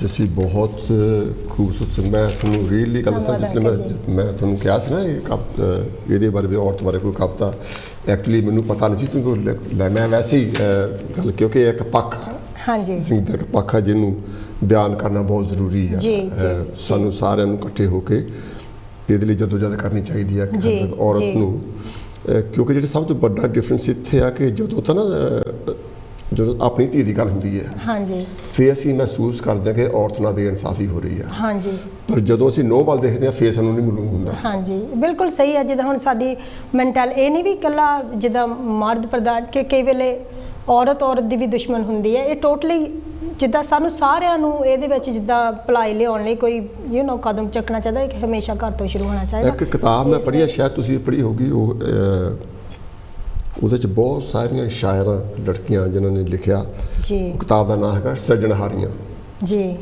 ਉਹਦੇ ਵਿੱਚ ਉਹਨੇ ਬਾਬਾ ਸਾਹਿਬ ਦਾ ਜ਼ਿਕਰ ਕੀਤਾ ਹੋਰ ਜਿਹੜੇ ਇੰਗਲੈਂਡ ਵਿੱਚ ਜਿਹੜੇ ਔਰਤ ਦੀ ਜ਼ਿੰਦਗੀ ਨੂੰ ਸੁਧਾਰਨ ਵਾਲੇ ਜਿਹੜੇ ਹੋਏ ਆ ਵੱਡੇ ਲੀਡਰ ਉਹਨਾਂ ਦਾ ਜ਼ਿਕਰ ਵੀ ਕੀਤਾ ਜੀ ਔਰ ਬਹੁਤ ਵਧੀਆ ਕਿਤਾਬ ਉਹ ਕਿਤੇ ਮੌਕਾ ਮਿਲਿਆ ਤਾਂ ਪੜ੍ਹਿਓ ਜੀ ਤੁਸੀਂ ਬਹੁਤ ਵਧੀਆ ਲਿਖਦੇ ਆ ਮੈਂ ਚਾਹੁੰਦਾ ਕਿ ਤੁਹਾਡੀ ਜ਼ੁਬਾਨ ਤੋਂ ਅਗਰ ਮਾਂ ਦਾ ਜ਼ਿਕਰ ਹੋ ਜਾਏ ਸਿਰਫ ਕਿਉਂਕਿ ਪਹਿਲਾਂ ਤੁਸੀਂ ਮਾਂ ਦੀ ਬੇਟੀ ਸੀ ਹਾਂਜੀ ਅੱਜ ਤੁਸੀਂ ਇੱਥੇ ਮਾਂ ਦੀ ਬੇਟੀ ਆ, ਨਾਲ ਅੱਜ ਮਾਂ ਵੀ ਹੋ। ਜ਼ਰੂਰ। ਤੁਸੀਂ ਜਿੱਦਾਂ ਇਸ ਕਰਕੇ ਮੈਂ ਉਹ ਮੇਰੇ ਦਿਲ ਦੀ ਗੱਲ ਤੁਸੀਂ ਕਹਿ ਦਿੱਤੀ ਅੰਕਲ ਜੀ। ਮਾਂ ਦੇ ਲਈ ਵੀ ਮੈਂ ਇੱਕ ਛੋਟੀ ਜਿਹੀ ਕਵਿਤਾ ਲਿਖੀ ਹੈ ਜੋ ਕਿ ਮੈਂ ਤੁਹਾਡੇ ਸਨਮੁਖ ਕਰਨਾ ਚਾਹੁੰਦੀ ਹਾਂ, ਕਿਉਂਕਿ ਮੈਂ ਚਾਹੁੰਦਾ ਕਿ ਮਤਲਬ ਮੈਂ ਹਰ ਪੱਖ ਤੋਂ ਤੁਹਾਨੂੰ ਹਾਂਜੀ ਹਾਂਜੀ ਮੇਰੀ ਸੁਣ ਸਕਾਂ। ਹਾਂਜੀ ਜ਼ਰੂਰ ਜ਼ਰੂਰ। ਕਿਉਂਕਿ ਜਦੋਂ ਤੁਸੀਂ ਕਵਿਤਾ ਪੜ੍ਹਦੇ ਆ ਮੈਂ ਨਾਲ ਸਿਰਫ ਪ੍ਰੋਗਰਾਮ ਨਹੀਂ ਕਰਦਾ, ਮੈਂ ਇੰਜੋਏ ਵੀ ਕਰਦਾ। ਮੈਂ ਹਾਂਜੀ ਹਾਂਜੀ ਐਜ਼ ਅ ਸੈਡ ਪਹਿਲਾਂ, ਕਿਉਂਕਿ ਇਹ ਦੋਨਾਂ ਦਾ ਇੱਕ ਜੀਵਨ ਸੰਘਰਸ਼ ਆ ਮਾਂ ਬਾਪ ਦਾ, ਕਿ ਤੁਸੀਂ ਦੋਨਾਂ ਦੇ ਬਹੁਤ ಋਣੀ ਆ। ਇਹ ਨਹੀਂ ਕਿ ਇਕੱਲੇ ਬਾਪ ਤੇ ਜਾਂ ਦੋਨਾਂ ਦੇ। ਹਾਂ ਕਿਉਂਕਿ ਮੈਂ ਹਾਂਜੀ ਮੇਰੀ ਇਹ ਕਵਿਤਾ ਜੋ ਮੈਂ ਤੁਹਾਡੇ ਸਾਹਮਣੇ ਸਨਮੁਖ ਕਰਾਂਗੀ, ਠੀਕ, ਜੋ ਕਿ ਹੈ ਮਾਂ ਤੇਰੀ ਮਮਤਾ ਦਾ ਕਰਜ਼ਾ ਮੈਂ ਕੀ ਲਾਉਣਾ ਏ, ਨਾ ਕਦੇ ਕੋਈ ਲਾ ਪਾਇਆ ਏ। ਮਾਂ ਤੇਰੀ ਮਮਤਾ ਦਾ ਕਰਜ਼ਾ ਮੈਂ ਕੀ ਲਾਉਣਾ ਏ ਤੇ ਨਾ ਕਦੇ ਕੋਈ ਲਾ ਪਾਇਆ ਏ। ਮੈਂ ਬਲਹਾਰੀ ਕੁਦਰਤ ਦੇ ਇਸ ਤੋਹਫੇ ਤੋਂ ਜੋ ਨਿਰਾਹੀ ਉਸ ਦਾ ਰੂਪ ਤੇ ਉਸ ਦਾ ਹਮਸਾਇਆ ਏ। ਮੈਂ ਬਲਹਾਰੀ ਕੁਦਰਤ ਦੇ ਉਸ ਤੋਹਫੇ ਤੋਂ ਜੋ ਨਿਰਾਹੀ ਉਸ ਦਾ ਰੂਪ ਤੇ ਉਸ ਦਾ ਹਮਸਾਇਆ ਏ। ਬੱਚੇ ਨਾ ਘਬਰਾ ਜਾਣ ਕਿਧਰੇ, ਬੱਚੇ ਨਾ ਘਬਰਾ ਜਾਣ ਕਿਧਰੇ, ਦੁੱਖਾਂ ਦੀਆਂ ਗਰਮ ਹਵਾਵਾਂ 'ਚ। ਬੱਚੇ ਨਾ ਘਬਰਾ ਜਾਣ ਕਿਧਰੇ, ਦੁੱਖਾਂ ਦੀਆਂ ਗਰਮ ਹਵਾਵਾਂ 'ਚ। ਤਾਈਓ ਤਾਂ ਇਸ ਦੁਨੀਆ ਦੇ ਵਾਲੀ ਨੇ ਇਹ ਕਣਛਾਵਾਂ ਬੂਟਾ ਲਾਇਆ ਏ। ਫਿਰ ਕੋਈ ਸ਼ੇਰ ਦੁਬਾਰਾ ਪੜੋ, ਬਹੁਤ ਅੱਛਾ। ਬੱਚੇ ਨਾ ਘਬਰਾ ਜਾਵਣ ਕਿਧਰੇ, ਬੱਚੇ ਨਾ ਘਬਰਾ ਜਾਵਣ ਕਿਧਰੇ, ਤਾਈਓ ਤਾਂ ਇਸ ਦੁਨੀਆ ਦੇ ਵਾਲੀ ਨੇ ਇਹ ਕਣਛਾਵਾਂ ਬੂਟਾ ਲਾਇਆ ਏ। ਬੱਚੇ ਕੌੜੇ ਬੋਲ ਤਾਂ ਬੋਲਣ ਭਾਵੇਂ ਮਾਵਾਂ ਤਾਈਂ, ਬੱਚੇ ਕੌੜੇ ਬੋਲ ਤਾਂ ਬੋਲਣ ਭਾਵੇਂ ਮਾਵਾਂ ਤਾਈਂ, ਪਰ ਮਾਂ ਦੇ ਦਿਲ ਨੇ ਆਪਣੇ ਬੱਚਿਆਂ ਦਾ ਸਦਾ ਭਲਾ ਹੀ ਚਾਹਿਆ ਏ। ਪਰ ਮਾਂ ਦੇ ਦਿਲ ਨੇ ਆਪਣੇ ਬੱਚਿਆਂ ਦਾ ਸਦਾ ਭਲਾ ਹੀ ਚਾਹਿਆ ਏ। ਸਭ ਦੁੱਖ ਪੀੜਾ ਜਾਣੋ ਖੰਭ ਲਾ ਉੱਡ ਜਾਂਦੀ, ਸਭ ਦੁੱਖ ਪੀੜਾ ਜਾਣੋ ਖੰਭ ਲਾ ਉੱਡ ਜਾਂਦੀ, ਜਦੋਂ ਵੀ ਕਿਧਰੇ ਇੱਕ ਮਾਂ ਨੇ ਬੱਚੇ ਨੂੰ ਗਲ ਨਾਲ ਲਾਇਆ ਹੈ। ਹੋਰ ਤੁਹਾਨੂੰ ਕੀ ਚਾਹੀਦਾ? ਤੁਸੀਂ ਸੋਚਦੇ ਆ ਵੀ ਤੁਸੀਂ ਸਾਰੇ ਦੁੱਖਾਂ ਤਕਲੀਫਾਂ ਤੋਂ, ਜਿੱਦਾਂ ਤੁਸੀਂ ਅੱਖਾਂ ਨਹੀਂ ਮੀਟ ਲੈਂਦੇ, ਸਾਰਾ ਕੁਝ ਮਾਂ ਦੀ ਮਮਤਾ ਇਦਾਂ ਦੀ ਇੱਕ ਚੀਜ਼ ਹੈ। ਜਦ ਸਭ ਦੁੱਖ ਪੀੜਾ ਜਦੋਂ ਖੰਭ ਲਾ ਉੱਡ ਜਾਂਦੀ, ਜਦੋਂ ਵੀ ਕਿਧਰੇ ਇੱਕ ਮਾਂ ਨੇ ਬੱਚੇ ਨੂੰ ਗਲ ਨਾਲ ਲਾਇਆ ਹੈ। ਮਾਵਾਂ ਭਾਵੇਂ ਦੂਰ ਵਸਣ ਜਾਂ ਨੇੜ ਵਸਣ, ਕਿਉਂਕਿ ਮੇਰੀ ਮਾਂ ਦੂਰ ਵਸਦੇ ਹੈ, ਮਾਵਾਂ ਭਾਵੇਂ ਦੂਰ ਵਸਣ ਜਾਂ ਨੇੜ ਵਸਣ, ਪਰ ਮੇਰੇ ਦਿਲ ਨੇ ਮਾਏ ਤੈਨੂੰ ਬਹੁਤ ਕਰੀਬ ਵੀ ਪਾਇਆ ਏ। ਪਰ ਮੇਰੇ ਦਿਲ ਨੇ ਮਾਏ ਤੈਨੂੰ ਬਹੁਤ ਕਰੀਬ ਹੀ ਪਾਇਆ ਏ। ਮੈਂ ਨਾ ਕਦੇ ਵੀ ਮੁੱਲ ਚੁਕਾ ਸਕਦੀ, ਮੈਂ ਨਾ ਕਦੇ ਵੀ ਮੁੱਲ ਚੁਕਾ ਸਕਦੀ, ਮਾਂ ਤੇਰੀ ਮਮਤਾ ਦਾ, ਮਾਂ ਤੂੰ ਮੇਰੀ ਜ਼ਿੰਦਗੀ ਦਾ ਸਰਮਾਇਆ ਏ, ਮਾਂ ਤੂੰ ਮੇਰੀ ਜ਼ਿੰਦਗੀ ਦਾ ਸਰਮਾਇਆ ਏ। ਕੀ ਕਹਾਂ, ਬਹੁਤ ਅੱਛੀ ਜਿਹੜੀ ਹਰ ਕਵਿਤਾ ਦੇ ਵਿੱਚ ਜਾਂ ਕਿ ਇੱਦਾਂ ਦੀ ਫੀਲਿੰਗ ਆ।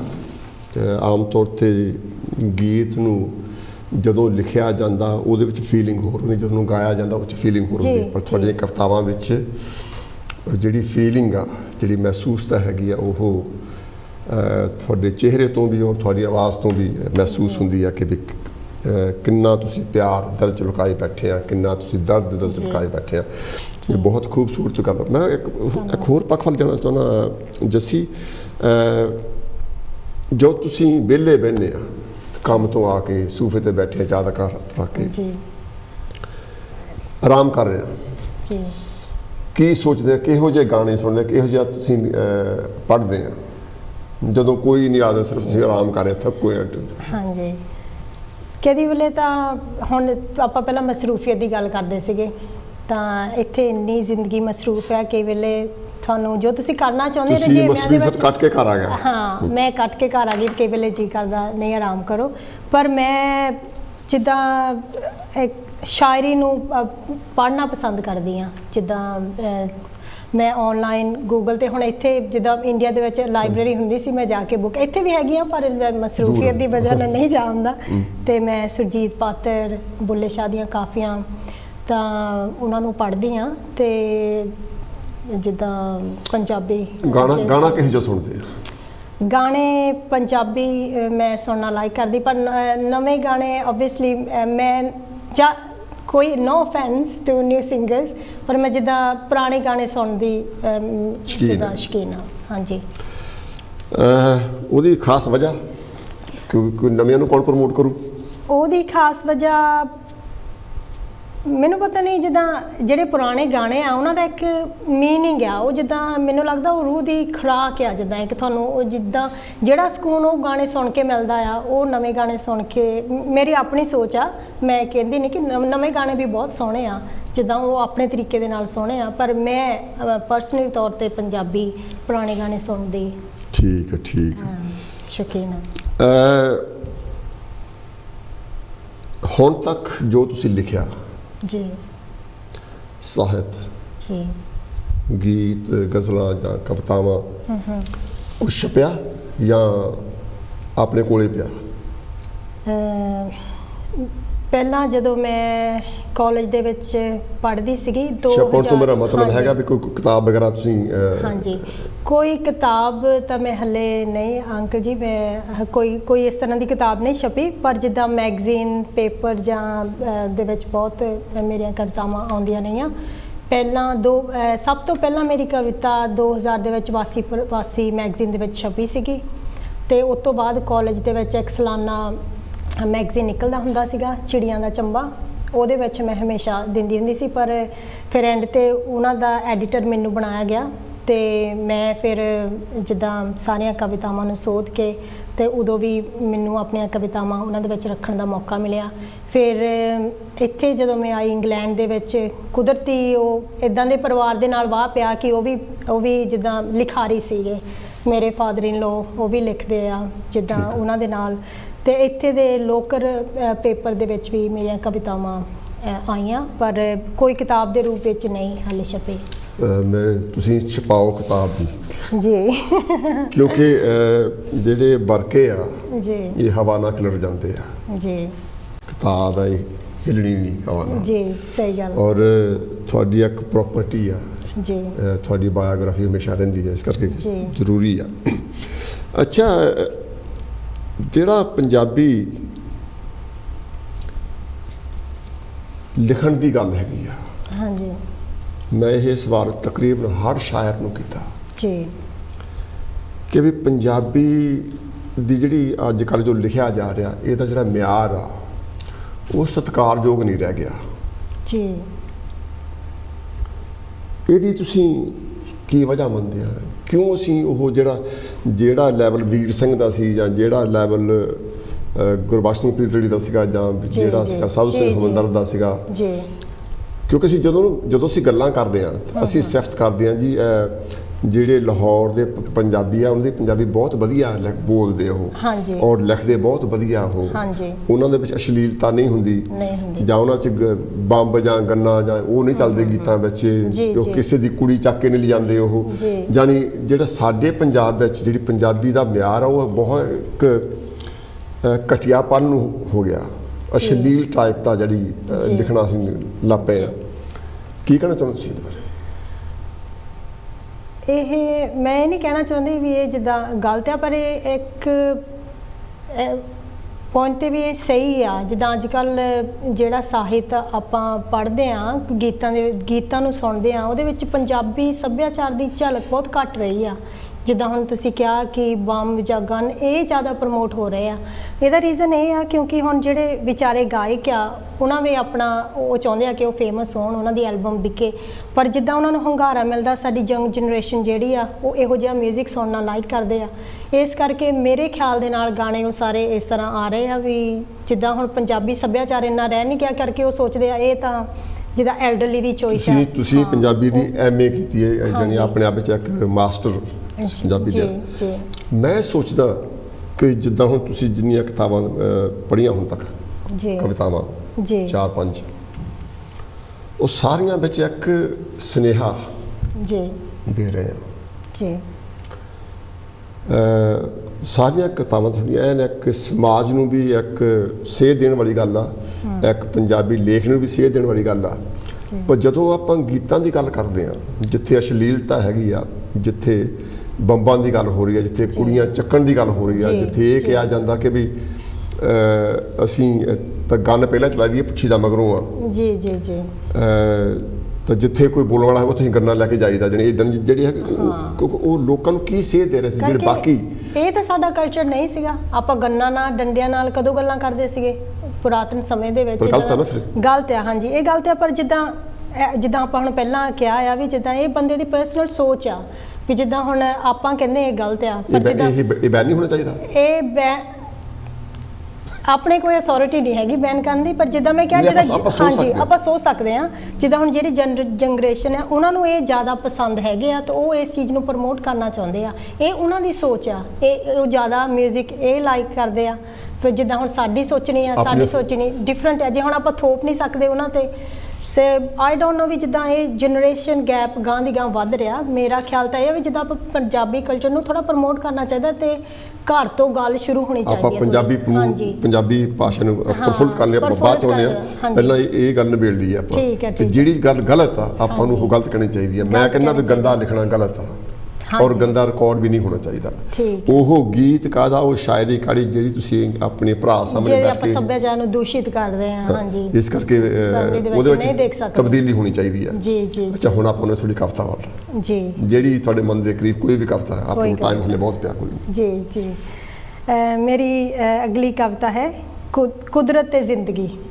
ਕਿਉਂਕਿ ਮੈਂ ਕੁਦਰਤ ਤੇ ਜਿੱਦਾਂ ਹੁਣ ਤੁਸੀਂ ਕਿਹਾ ਕਿ ਮੇਰੀ ਕਵਿਤਾ ਦੇ ਵਿੱਚ ਕੋਈ ਨਾ ਕੋਈ ਸੁਨੇਹਾ ਹੁੰਦਾ, ਮੈਂ ਕੋਸ਼ਿਸ਼ ਕਰਦੀ ਹਾਂ ਲਿਖਣ ਦਾ ਮਕਸਦ ਹੀ ਇਹ ਹੈ ਹਾਂ ਕਿ ਮੇਰਾ ਕਵਿਤਾ ਦੇ ਵਿੱਚ ਕੋਈ ਸੁਨੇਹਾ ਹੋਵੇ। ਜਿਹੜੇ ਕਵੀ ਲੋਕ ਆ ਉਹ ਬਾਕੀ ਦੁਨੀਆ ਨੂੰ ਹਟ ਕੇ ਹੁੰਦੇ ਆ। ਜੀ ਜੀ। ਕਿਉਂਕਿ ਉਹ ਗੱਲਾਂ ਸੋਚਣੀਆਂ ਜਿਹੜੀਆਂ ਆਮ ਲੋਕ ਨਹੀਂ ਸੋਚਦੇ।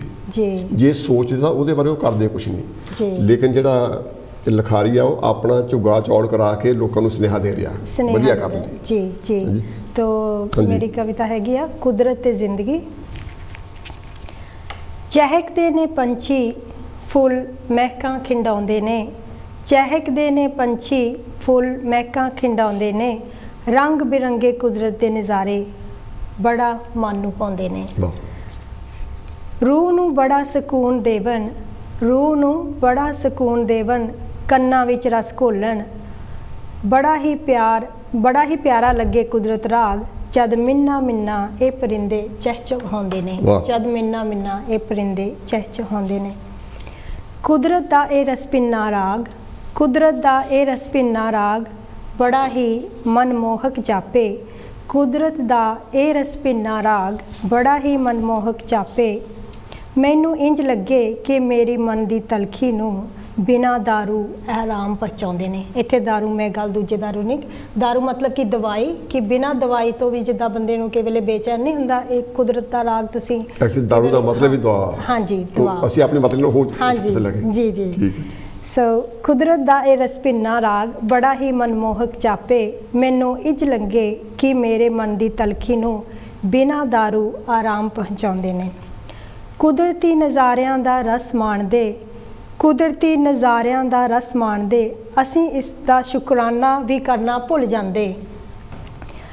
ਇਹ ਫਿਰ ਵੀ ਰਹਿਮਤ ਬਰਸਾਉਂਦੇ ਨੇ, ਇਨਸਾਨਾਂ ਦੀ ਤਰ੍ਹਾਂ ਇਹ ਬੁਰਾ ਨਹੀਂ ਮਨਾਉਂਦੇ ਨੇ। ਇੱਕ ਵਾਰੀ ਮੈਂ ਫੇਰ ਪੜਾਂਗੀ। ਕੁਦਰਤੀ ਨਜ਼ਾਰਿਆਂ ਦਾ ਰਸ ਮਾਣਦੇ, ਅਸੀਂ ਇਸ ਦਾ ਸ਼ੁਕਰਾਨਾ ਵੀ ਕਰਨਾ ਭੁੱਲ ਜਾਂਦੇ। ਇਹ ਫਿਰ ਵੀ ਰਹਿਮਤ ਬਰਸਾਉਂਦੇ, ਇਨਸਾਨਾਂ ਦੀ ਤਰ੍ਹਾਂ ਕਦੀ ਬੁਰਾ ਨਹੀਂ ਮਨਾਉਂਦੇ ਨੇ। ਸਬਰ ਬਖਸ਼ ਤੇ ਰੱਬਾ ਮੈਨੂੰ ਇਹਨਾਂ ਪੰਛੀਆਂ ਵਰਗਾ, ਸਬਰ ਬਖਸ਼ ਤੇ ਰੱਬਾ ਮੈਨੂੰ ਇਹਨਾਂ ਪੰਛੀਆਂ ਵਰਗਾ, ਜੋ ਚੋਗਾ ਚੁਗ ਮੁੜ ਆਉਣ ਆਪਣੇ ਆਪਣੇ ਆਲਣਿਆਂ ਤਾਈਂ, ਜੋ ਖੁਸ਼ ਨੇ ਜਿਉ ਕੇ ਵਰਤਮਾਨ ਅੰਦਰ, ਤੇ ਸ਼ਾਇਦ ਭਵਿੱਖ ਬਾਰੇ ਸੋਚਾਂ ਸੋਚ ਸੋਚ ਕੇ ਜਿੰਦ ਨੂੰ ਝੋਰਾ ਨਹੀਂ ਲਾਉਂਦੇ ਨੇ, ਤੇ ਸ਼ਾਇਦ ਭਵਿੱਖ ਨੂੰ ਸੋਚਾਂ ਸੋਚ ਸੋਚ ਕੇ ਜਿੰਦ ਨੂੰ ਝੋਰਾ ਨਹੀਂ ਲਾਉਂਦੇ ਨੇ। ਬਹੁਤ ਬਹੁਤ ਅੱਛੀ, ਬਹੁਤ ਅੱਛੀ, ਸ਼ੁਕਰੀਆ। ਜੱਸੀ, ਮੈਂ ਗੱਲ ਹੋਰ ਤੁਹਾਨੂੰ ਸਾਂਝੀ ਕਰਨੀ ਚਾਹੁੰਦਾ। ਆਪਾਂ ਸਾਰੇ ਫਿਕਰਮੰਦ ਹਾਂ ਕਿ ਪੰਜਾਬੀ ਭਾਸ਼ਾ 'ਚ ਆਪਾਂ ਪਹਿਲਾਂ ਗੱਲ ਕਰ ਰਹੇ ਸੀਗੇ ਵੀ ਜਿਹੜੇ ਲਿਖਾਰੀ ਹੈਗੇ ਆ ਉਹ ਅਸ਼ਲੀਲਤਾ ਵੱਲ ਨੂੰ ਜਾਂ ਵਾਇਲੈਂਸ ਵੱਲ ਨੂੰ ਜ਼ਿਆਦਾ ਹੋ ਗਏ ਆ ਜੀ। ਪਰ ਚੰਗੇ ਵੀ ਹੈਗੇ ਆ ਜੀ, ਜਿਹੜੇ ਚੰਗੇ ਹੈਗੇ ਆ ਉਹਨਾਂ ਦੀ ਸਾਨੂੰ ਸਿਫਤ ਕਰਨੀ ਬਣਦੀ ਆ। ਜਿਹੜੇ ਬਹੁਤ ਸਾਰੇ ਰਾਈਟਰ ਵਧੀਆ ਲਿਖਦੇ ਆ, ਲੇਕਿਨ ਆਪਾਂ ਗੱਲ ਕਰਦੇ ਆ ਜਿਹੜੇ ਪੰਜਾਬੀ ਭਾਸ਼ਾ ਨੂੰ ਨੁਕਸਾਨ ਪਹੁੰਚਾ ਰਹੇ, ਉਸ ਸ਼ਾਇਰੀ ਦੀ ਮੈਂ ਗੱਲ ਕਰਦਾ, ਉਸ ਸੋਚ ਦੀ ਗੱਲ ਕਰਦਾ ਜਿਹੜੇ ਕਿ ਸਮਾਜ ਵਿੱਚ ਸੁਣਿਆ ਨਹੀਂ ਜਾ ਸਕਦਾ। ਕੋਈ ਬੇਸ਼ੱਕ ਉਹਨਾਂ ਨੂੰ ਸ਼ੋਰਟ ਟਾਈਮ 'ਚ ਉਹਨਾਂ ਨੂੰ ਰੋਟੀ ਦਾ ਮਸਲਾ ਹੋਊਗਾ, ਪਰ ਲੇਕਿਨ ਭਾਸ਼ਾ ਨੂੰ ਵੇਚ ਕੇ ਰੋਟੀ ਖਾਣੀ ਜਾਇਜ਼ ਨਹੀਂ ਸਮਝਦਾ। ਹਾਂਜੀ ਹਾਂਜੀ, ਹੁਣ ਮੈਂ ਕਿ ਆਪਾਂ ਸਾਰੇ ਚਾਹੁੰਦੇ ਕਿ ਪੰਜਾਬੀ ਵਿੱਚ ਗਲਤ ਹੋ ਰਿਹਾ, ਜੀ ਪੰਜਾਬੀ ਜ਼ੁਬਾਨ ਨੂੰ ਵਧੀਆ ਕਰਨ ਲਈ ਜਾਂ ਪੰਜਾਬੀ ਜ਼ੁਬਾਨ ਪ੍ਰਫੁੱਲਤ ਹੋਵੇ ਜੀ ਉਹਦੇ ਬਾਰੇ ਆਪਾਂ ਜਾਂ ਤੁਸੀਂ ਐਜ਼ ਅ ਸ਼ਾਇਰ ਜੀ ਕਵੀ ਤੁਹਾਡੇ ਸਾਹਮਣੇ ਕੀ ਕਰਨਾ ਚਾਹੀਦਾ ਆਪਾਂ ਰਲ ਕੇ ਸਾਰਿਆਂ ਨੂੰ? ਸਭ ਤੋਂ ਪਹਿਲਾਂ ਜਿੱਦਾਂ ਹੁਣ ਜੇ ਆਪਾਂ ਕਵੀ ਕਹਿ ਲਈਏ ਜਾਂ ਲੇਖਕ ਜਿਹੜੇ ਗਾਣੇ ਲਿਖਦੇ ਨੇ, ਉਹਨਾਂ ਦੇ ਸਿਰ 'ਤੇ ਵੀ ਜਿੱਦਾਂ ਇੱਕ ਬਹੁਤ ਵੱਡੀ ਜ਼ਿੰਮੇਵਾਰੀ ਆ, ਕਿਉਂਕਿ ਆਪਾਂ ਹੀ ਉਹ ਝਲਕ ਦਿਖਾ ਲੈਣੀ ਆ ਆਪਣੀਆਂ ਕਵਿਤਾਵਾਂ ਜਾਂ ਗੀਤਾਂ ਰਾਹੀਂ ਵੀ ਆਪਾਂ ਕਿਹੋ ਜਿਹੇ ਗੀਤ ਲਿਖਦੇ ਹਾਂ। ਮੈਂ ਤਾਂ ਇਹ ਕਹੂੰਗੀ ਵੀ ਜਿੱਦਾਂ ਸਾਨੂੰ ਸ਼ੁਰੂਆਤ ਇਹੀ ਕਰਨੀ ਚਾਹੀਦੀ ਕਿ ਪੰਜਾਬੀ ਸੱਭਿਆਚਾਰ ਨੂੰ ਅਸੀਂ ਲੋਕਾਂ ਦੇ ਸਾਹਮਣੇ ਰੱਖੀਏ, ਨਾ ਕਿ ਅਸੀਂ ਇਹਨੂੰ ਅਸ਼ਲੀਲਤਾ ਦੇ ਵੱਲ ਲੈ ਕੇ ਜਾਈਏ। ਕਿਉਂਕਿ ਕਈ ਵੇਲੇ ਮੈਂ ਸੋਚਦੀ ਹੁੰਦੀ ਹਾਂ, ਤੁਸੀਂ ਆਹ ਪੁਆਇੰਟ ਰੱਖਿਆ ਕਿ ਜਦੋਂ ਪੰਜਾਬੀ ਦਾ ਕਈ ਵੇਲੇ ਗਾਣਾ ਚੱਲਦਾ ਤਾਂ ਉਹ ਹੈਡਲਾਈਨ ਥੱਲੇ ਇੰਗਲਿਸ਼ 'ਚ ਆਉਂਦੇ ਆ, ਜੇ ਹੁਣ ਬੰਬ ਗਨ, ਤਾਂ ਫਿਰ ਜਿਹੜਾ ਕੋਈ ਹੋਰ ਜਿਨ੍ਹਾਂ ਨੂੰ ਪੰਜਾਬੀ ਨਹੀਂ ਆਉਂਦੀ ਉਹ ਕੀ ਸੋਚੂਗਾ? ਇਹ ਕਲਚਰ ਦੇ ਵਿੱਚ ਇਹੀ ਹੁੰਦਾ ਆ, ਇਹ ਆਹ ਹੀ ਸਾਰਾ ਕੁਛ ਇਹ ਕਰਦੇ ਆ। ਫਿਰ ਜਿੱਦਾਂ ਇਹ ਰੋਂਗ ਇੰਪ੍ਰੈਸ਼ਨ ਪੈਂਦਾ ਆ ਕਿ ਦੂਜੇ ਕਲਚਰ ਵਾਲੇ ਵੀ ਆਪਣੇ ਤੋਂ ਕੀ ਸਿੱਖਣਗੇ। ਜਿੱਦਾਂ ਤੁਸੀਂ ਪਹਿਲਾਂ ਗੱਲ ਕੀਤੀ ਆ, ਜਿਹੜੀ ਬਹੁਤ ਖੂਬਸੂਰਤ ਜੀ ਗੱਲ ਸੀ ਕਿ ਵੀ ਜਦੋਂ ਮੈਂ ਬਹਿੰਦੀ ਹਾਂ ਤਾਂ ਮੈਂ ਪੁਰਾਣੇ ਗਾਣੇ ਸੁਣਦੀ ਹਾਂ। ਜੀ ਜੀ ਉਹ ਆਪਣੇ ਆਪ ਵਿੱਚ ਅਕਸਰ ਨਹੀਂ ਆ ਕਿ ਪੰਜਾਬੀ ਗਾਣਿਆਂ ਦੇ ਵਿੱਚ ਉਹਦੇ ਵਿੱਚ ਸਾਡਾ ਵਿਰਸਾ ਆ ਜੀ, ਸਾਨੂੰ ਸਕੂਨ ਮਿਲਦਾ, ਉਹਦੇ ਵਿੱਚ ਅਸ਼ਲੀਲਤਾ ਨਹੀਂ ਹੈ ਜੀ। ਉੱਥੇ ਤੁਹਾਡੀ ਮਾਂ ਬੈਠੀ ਤਾਂ ਵੀ ਸੁਣ ਸਕਦੇ ਹੋ, ਉੱਥੇ ਤੁਹਾਡਾ ਬਾਪ ਬੈਠਾ ਤਾਂ ਵੀ ਸੁਣ ਸਕਦੇ, ਤੁਹਾਡੇ ਬੱਚੇ ਬੈਠੇ ਤਾਂ ਵੀ ਸੁਣ ਸਕਦੇ ਆ ਜੀ। ਇਹ ਫਰਕ ਆ। ਇਸ ਕਰਕੇ ਜਿਹੜੇ ਰਾਈਟਰ ਆ ਉਹਨਾਂ ਨੂੰ ਇਸ ਚੀਜ਼ ਦਾ ਖਿਆਲ ਰੱਖਣਾ ਚਾਹੀਦਾ ਬਿਲਕੁਲ ਕਿ ਜਿਹੜੀ ਮੇਰੀ ਰਾਈਟਿੰਗ ਆ ਉਹਨੂੰ ਸਤਿਕਾਰ ਮਿਲੇ, ਉਹਨਾਂ ਨੂੰ ਸਤਿਕਾਰ ਮਿਲੇ, ਕਿਉਂਕਿ ਸਤਿਕਾਰ ਤਾਂ ਹੀ ਮਿਲੂਗਾ ਜੇ ਅੱਛੇ ਲੋਕ ਪੜ੍ਹ ਸਕਣਗੇ ਕਿਉਂਕਿ ਜਿਹੜੀਆਂ ਹੈਗੀਆਂ ਅਸ਼ਲੀਲ ਗੱਲਾਂ ਜਾਂ ਜਿਹੜੀਆਂ ਕੁੜੀਆਂ ਦੀਆਂ ਗੱਲਾਂ ਕਰੀ ਜਾਣੀਆਂ, ਜਿਹੜੀਆਂ ਕੁੜੀਆਂ ਜਵਾਨੀ ਇਹ ਜ਼ਿੰਦਗੀ ਦਾ ਇੱਕ ਹਿੱਸਾ ਆ, ਬੇਸ਼ੱਕ ਅਸੀਂ ਕਬੂਲ ਕਰਦੇ ਹਾਂ, ਲੇਕਿਨ ਉਹ ਉਸ ਕੰਮ ਨੂੰ ਜਾਂ ਉਸ ਇਸ਼ਕ ਨੂੰ ਵਧੀਆ ਤਰੀਕੇ ਨਾਲ ਵੀ ਨਿਭਾਇਆ ਜਾ ਸਕਦਾ ਜੀ। ਉਹਦੇ ਵਿੱਚ ਜਿਹੜੀ ਇਦਾਂ ਦੀ ਭਾਸ਼ਾ ਨਹੀਂ ਵਰਤਣੀ ਚਾਹੀਦੀ ਜਿਹਨਾਂ ਕਿ ਬੰਦਾ ਕੋਈ ਬੇਇੱਜ਼ਤੀ ਮਹਿਸੂਸ ਕਰੇ ਭਾਸ਼ਾ ਦੀ। ਹਾਂਜੀ, ਜਿੱਦਾਂ ਹੁਣ ਆਪਣਾ ਸਾਹਿਤ ਆ, ਹੀਰ ਰਾਂਝਾ, ਸੱਸੀ ਪੁੰਨੂ, ਕਿੱਦਾਂ ਆਪਾਂ ਆਰਾਮ ਨਾਲ ਪੜ੍ਹਦੇ ਹਾਂ, ਕੋਈ ਉਹਦੇ ਵਿੱਚ ਅਸ਼ਲੀਲਤਾ ਨਹੀਂ। ਜਿੱਦਾਂ ਹੁਣ ਸ਼ਾਇਰਾਂ ਦੁਆਰਾ ਲਿਖਿਆ ਗਿਆ ਉਹ ਬਿਲਕੁਲ ਪਿਓਰ ਆ, ਜਿੱਦਾਂ ਸਾਡਾ ਸੱਭਿਆਚਾਰ ਦੀ ਚੱਲ। ਇਸ ਕਰਕੇ ਵਧੀਆ ਜਿਹੜੇ ਲਿਖਣ ਵਾਲੇ ਉਹਨਾਂ ਨੂੰ ਵਧੀਆ ਲਿਖਣਾ ਚਾਹੀਦਾ ਜੀ ਜੀ। ਜਿਹੜੇ ਗਾਇਕ ਹੈਗੇ ਆ ਉਹ ਚੌਣ ਵਾਚ ਜੀ, ਕਿਉਂਕਿ ਲੋਕ ਅੱਛਾ ਵੀ ਸੁਣਦੇ ਆ। ਹਾਂਜੀ ਬਿਲਕੁਲ, ਹਾਂ ਲੋਕ ਅੱਛਾ ਵੀ ਸੁਣਦੇ ਆ। ਤਾਂ ਮੇਰਾ ਤਾਂ ਇਹ ਹੀ ਆ ਕਹਿਣ ਵੀ ਜਿੱਦਾਂ ਹੁਣ ਜੇ ਆਪਾਂ ਪ੍ਰਫੁੱਲਿਤ ਕਰਨਾ ਹੈ, ਹੁਣ ਜਿੱਦਾਂ ਸਵਾਲ ਤੁਹਾਡਾ ਸੀ ਆਪਾਂ ਕਿਸ ਤਰ੍ਹਾਂ ਪ੍ਰਫੁੱਲਿਤ ਕਰ, ਸਭ ਤੋਂ ਪਹਿਲਾਂ ਸਾਨੂੰ ਆਪਣੇ ਆਪ ਦੇ ਵਿੱਚ ਇਹ ਮਾਣ ਅਹਿਸਾਸ ਹੋਣਾ ਚਾਹੀਦਾ ਵੀ ਅਸੀਂ ਪੰਜਾਬੀ ਹਾਂ, ਅਸੀਂ ਪੰਜਾਬੀ ਭਾਸ਼ਾ ਨੂੰ ਕਿੰਨਾ ਕੁ ਮਾਣ ਦਿੰਦੇ ਹਾਂ। ਹੁਣ ਜੇ ਆਪਾਂ ਨੂੰ ਕੋਈ ਹਿੰਦੀ ਬੋਲਣ ਵਾਲਾ ਮਿਲ ਜਾਵੇ ਤਾਂ ਆਪਾਂ ਛੇਤੀ ਉਹਦੇ ਨਾਲ ਹਿੰਦੀ ਬੋਲਣ ਲੱਗ ਪੈਂਦੇ ਹਾਂ। ਆਪਾਂ ਇਹ ਨਹੀਂ ਕਹਿੰਦੇ ਵੀ ਨਹੀਂ ਉਹ ਕਾਹਤੇ ਨਹੀਂ ਪੰਜਾਬੀ ਬੋਲ ਸਕਦਾ, ਆਪਾਂ ਛੇਤੀ ਚੇਂਜ ਹੋ ਜਾਂਦੇ ਤਾਂ ਆਪਾਂ ਹਿੰਦੀ ਬੋਲਦੇ ਹਾਂ। ਪਰ ਸਾਡੇ ਤੇ ਆਪਾਂ ਕਵਿਤਾ ਵੱਲ ਚੱਲਦੇ ਹਾਂ। ਠੀਕ ਹੈ ਸੌਰੀ ਮੈਂ ਇੰਟਰਪਟ ਕੀਤਾ। ਨੋ ਓਕੇ, ਮੇਰੀ ਨੈਕਸਟ ਕਵਿਤਾ ਹੈਗੀ ਆ ਆਖਿਰ ਇੱਕ ਦਿਨ ਤੁਰ ਜਾਣਾ। ਜਿੰਦ ਨਿਮਾਣੀ ਪਾਣੀ ਦਾ ਜਿਉਂ ਬੁਲਬੁਲਾ, ਜਿੰਦ ਨਿਮਾਣੀ ਪਾਣੀ ਦਾ ਜਿਉਂ ਬੁਲਬੁਲਾ, ਪਤਾ ਨਹੀਂ ਕਦ ਫੁੱਟ ਜਾਣਾ, ਸਾਹਾਂ ਰੂਪੀ ਸੱਜਣ ਨੇ ਸਾਥੋਂ ਪਤਾ ਨਹੀਂ ਕਦ ਰੁੱਸ ਜਾਣਾ। ਬਹੁਤ ਹੀ ਬੈਠੇ ਹਾਂ ਘੜੀ ਵਿਉਂਤਾਂ, ਬਹੁਤ ਹੀ ਬੈਠੇ ਹਾਂ ਘੜੀ ਵਿਉਂਤਾਂ, ਪਰ ਇਹ ਸੰਸਾਰ ਪਿਆਰਾ ਸਾਥੋਂ ਪਤਾ ਨਹੀਂ ਕਦ ਛੁੱਟ ਜਾਣਾ। ਇਹ ਸੰਸਾਰ ਪਿਆਰਾ ਸਾਥੋਂ ਪਤਾ ਨਹੀਂ ਕਦ ਛੁੱਟ ਜਾਣਾ। ਅੱਜ ਨੇ ਜਿਹੜੇ ਪਿਆਰੇ ਰਿਸ਼ਤੇ, ਅੱਜ ਨੇ ਜਿਹੜੇ ਪਿਆਰੇ ਰਿਸ਼ਤੇ, ਪਲਕ ਝਪਕੀ ਤੇ ਦੋਸਤੋ ਇਹਨਾਂ ਰਿਸ਼ਤਿਆਂ ਵੀ ਇੱਕ ਦਿਨ ਟੁੱਟ ਜਾਣਾ, ਇਹਨਾਂ ਰਿਸ਼ਤਿਆਂ ਵੀ ਇੱਕ ਦਿਨ ਟੁੱਟ ਜਾਣਾ, ਇਹਨਾਂ ਰਿਸ਼ਤਿਆਂ ਵੀ ਇੱਕ ਦਿਨ ਟੁੱਟ ਜਾਣਾ। ਕਰੀਏ ਮਾਣ ਕੀ ਇਸ ਛਾਇਆ ਤੇ, ਕਰੀਏ ਮਾਣ ਕੀ ਇਸ ਛਾਇਆ ਤੇ, ਇਸ ਛਾਇਆ ਵੀ ਇੱਕ ਦਿਨ ਛੁਪ ਜਾਣਾ, ਇਸ ਛਾਇਆ ਵੀ ਇੱਕ ਦਿਨ ਛੁਪ ਜਾਣਾ। ਦਿਲ ਵਿੱਚ ਕੀ ਰੱਖੀਏ ਕੀ ਦਸੀਏ ਕਿਸੇ ਨੂੰ, ਦਿਲ ਵਿੱਚ ਕੀ ਰੱਖੀਏ ਕੀ ਦਸੀਏ ਕਿਸੇ ਨੂੰ, ਹਰ ਗੱਲ ਨੇ ਇੱਕ ਦਿਨ ਮੁੱਕ ਜਾਣਾ, ਹਰ ਗੱਲ ਨੇ ਇੱਕ ਦਿਨ ਮੁੱਕ ਜਾਣਾ। ਅੱਜ ਤੱਕ ਨਾ ਝੁਕਿਆ ਜੋ ਕਿਸੇ ਦੇ ਅੱਗੇ, ਅੱਜ ਤੱਕ ਨਾ ਝੁਕਿਆ ਜੋ ਕਿਸੇ ਦੇ ਅੱਗੇ, ਉਸ ਹੋਣੀ ਸਾਹਮਣੇ ਇੱਕ ਦਿਨ ਝੁਕ ਜਾਣਾ, ਉਸ ਹੋਣੀ ਸਾਹਮਣੇ ਇੱਕ ਦਿਨ ਝੁਕ ਜਾਣਾ।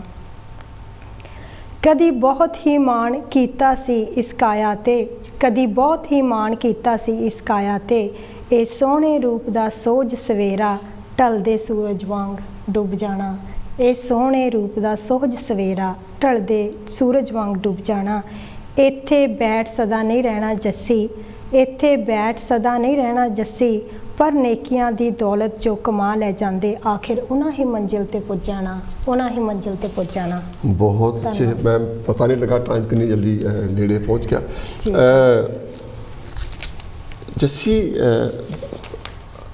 मैं एक गल थोड़ा नाल शेयर करनी चाहुंदा कि जिहड़ी शायरी आ जी ये लिखण लई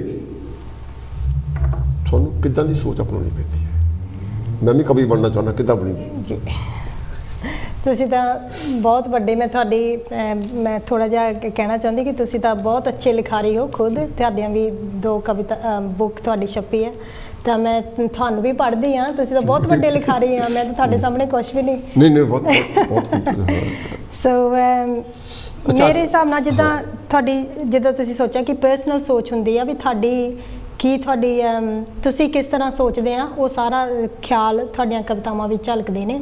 ਮੈਂ ਤਾਂ ਇਹ ਕਹਿਣਾ ਚਾਹੂੰਗੀ ਕਿ ਜਿੱਦਾਂ ਜੋ ਤੁਸੀਂ ਫੀਲ ਕਰਦੇ ਆ ਸਮਾਜ ਬਾਰੇ, ਦੁਨੀਆ ਬਾਰੇ। ਹਾਂ, ਜੇ ਨਾ ਹੁਣ ਆਪਾਂ ਥੋੜਾ ਜਿਹਾ ਆਪਾਂ ਆਪਣੀ ਗੱਲ ਨੂੰ ਸਪੀਡ ਕਰ ਲਈਏ, ਮੈਂ ਚਾਹੁੰਦਾ ਕਿ ਇੱਕ ਦੋ ਕਵਿਤਾ ਹੋਰ ਹੋ ਜਾਣ। ਸੌਰੀ, ਆਈ ਥਿੰਕ ਮੈਂ ਜ਼ਿਆਦਾ ਬੋਲਦੀ ਆ। ਨਹੀਂ ਤੇ ਜੇ ਮੈਂ ਜਿਹੜੀ ਮੈਂ ਤੁਹਾਨੂੰ ਕਹਿਣਾ ਚਾਹੁੰਦਾ ਸੀ ਉਹ ਗੱਲ ਇਹ ਸੀਗੀ ਕਿ ਬਈ ਤੁਸੀਂ ਮੇਰੇ ਛੋਟੇ ਜਿਹੇ ਸੱਦੇ ਤੇ ਤੁਸੀਂ ਅੱਜ ਆਏ, ਮੈਨੂੰ ਬਹੁਤ ਚੰਗਾ ਲੱਗਾ। ਹੋ ਸਕਦਾ ਮੈਂ ਕੋਈ ਗੱਲ ਤੁਹਾਡੇ ਨਾ ਪੁੱਛ ਸਕਿਆ ਹੋਵਾਂ, ਅਗਰ ਤੁਹਾਡੇ ਮਨ 'ਚ ਕੋਈ ਗੱਲ ਕਹਿਣ ਨੂੰ ਹੈ ਤਾਂ ਤੁਸੀਂ ਉਹ ਕਹਿ ਸਕਦੇ। ਪਹਿਲਾਂ ਮੈਨੂੰ ਇਹ ਦੱਸੋ ਕਿ ਵੀ ਤੁਹਾਨੂੰ ਕਾਂਸ਼ੀ ਟੀਵੀ ਤੇ ਆ ਕੇ ਕਿੱਦਾਂ ਮਹਿਸੂਸ ਹੋਇਆ?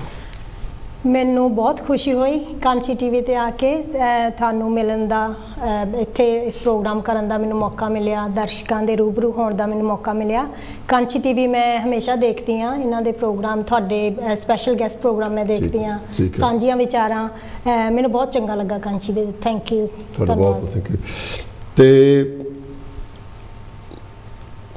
ਜਿਹੜੇ ਕਾਂਸ਼ੀ ਟੀਵੀ ਦੇ ਵਿਊਅਰ ਹੈਗੇ ਆ ਜਿਹੜੇ, ਉਹਨਾਂ ਬਾਰੇ ਕੋਈ ਸੁਨੇਹਾ ਤੁਸੀਂ ਦੇਣਾ ਚਾਹੋ?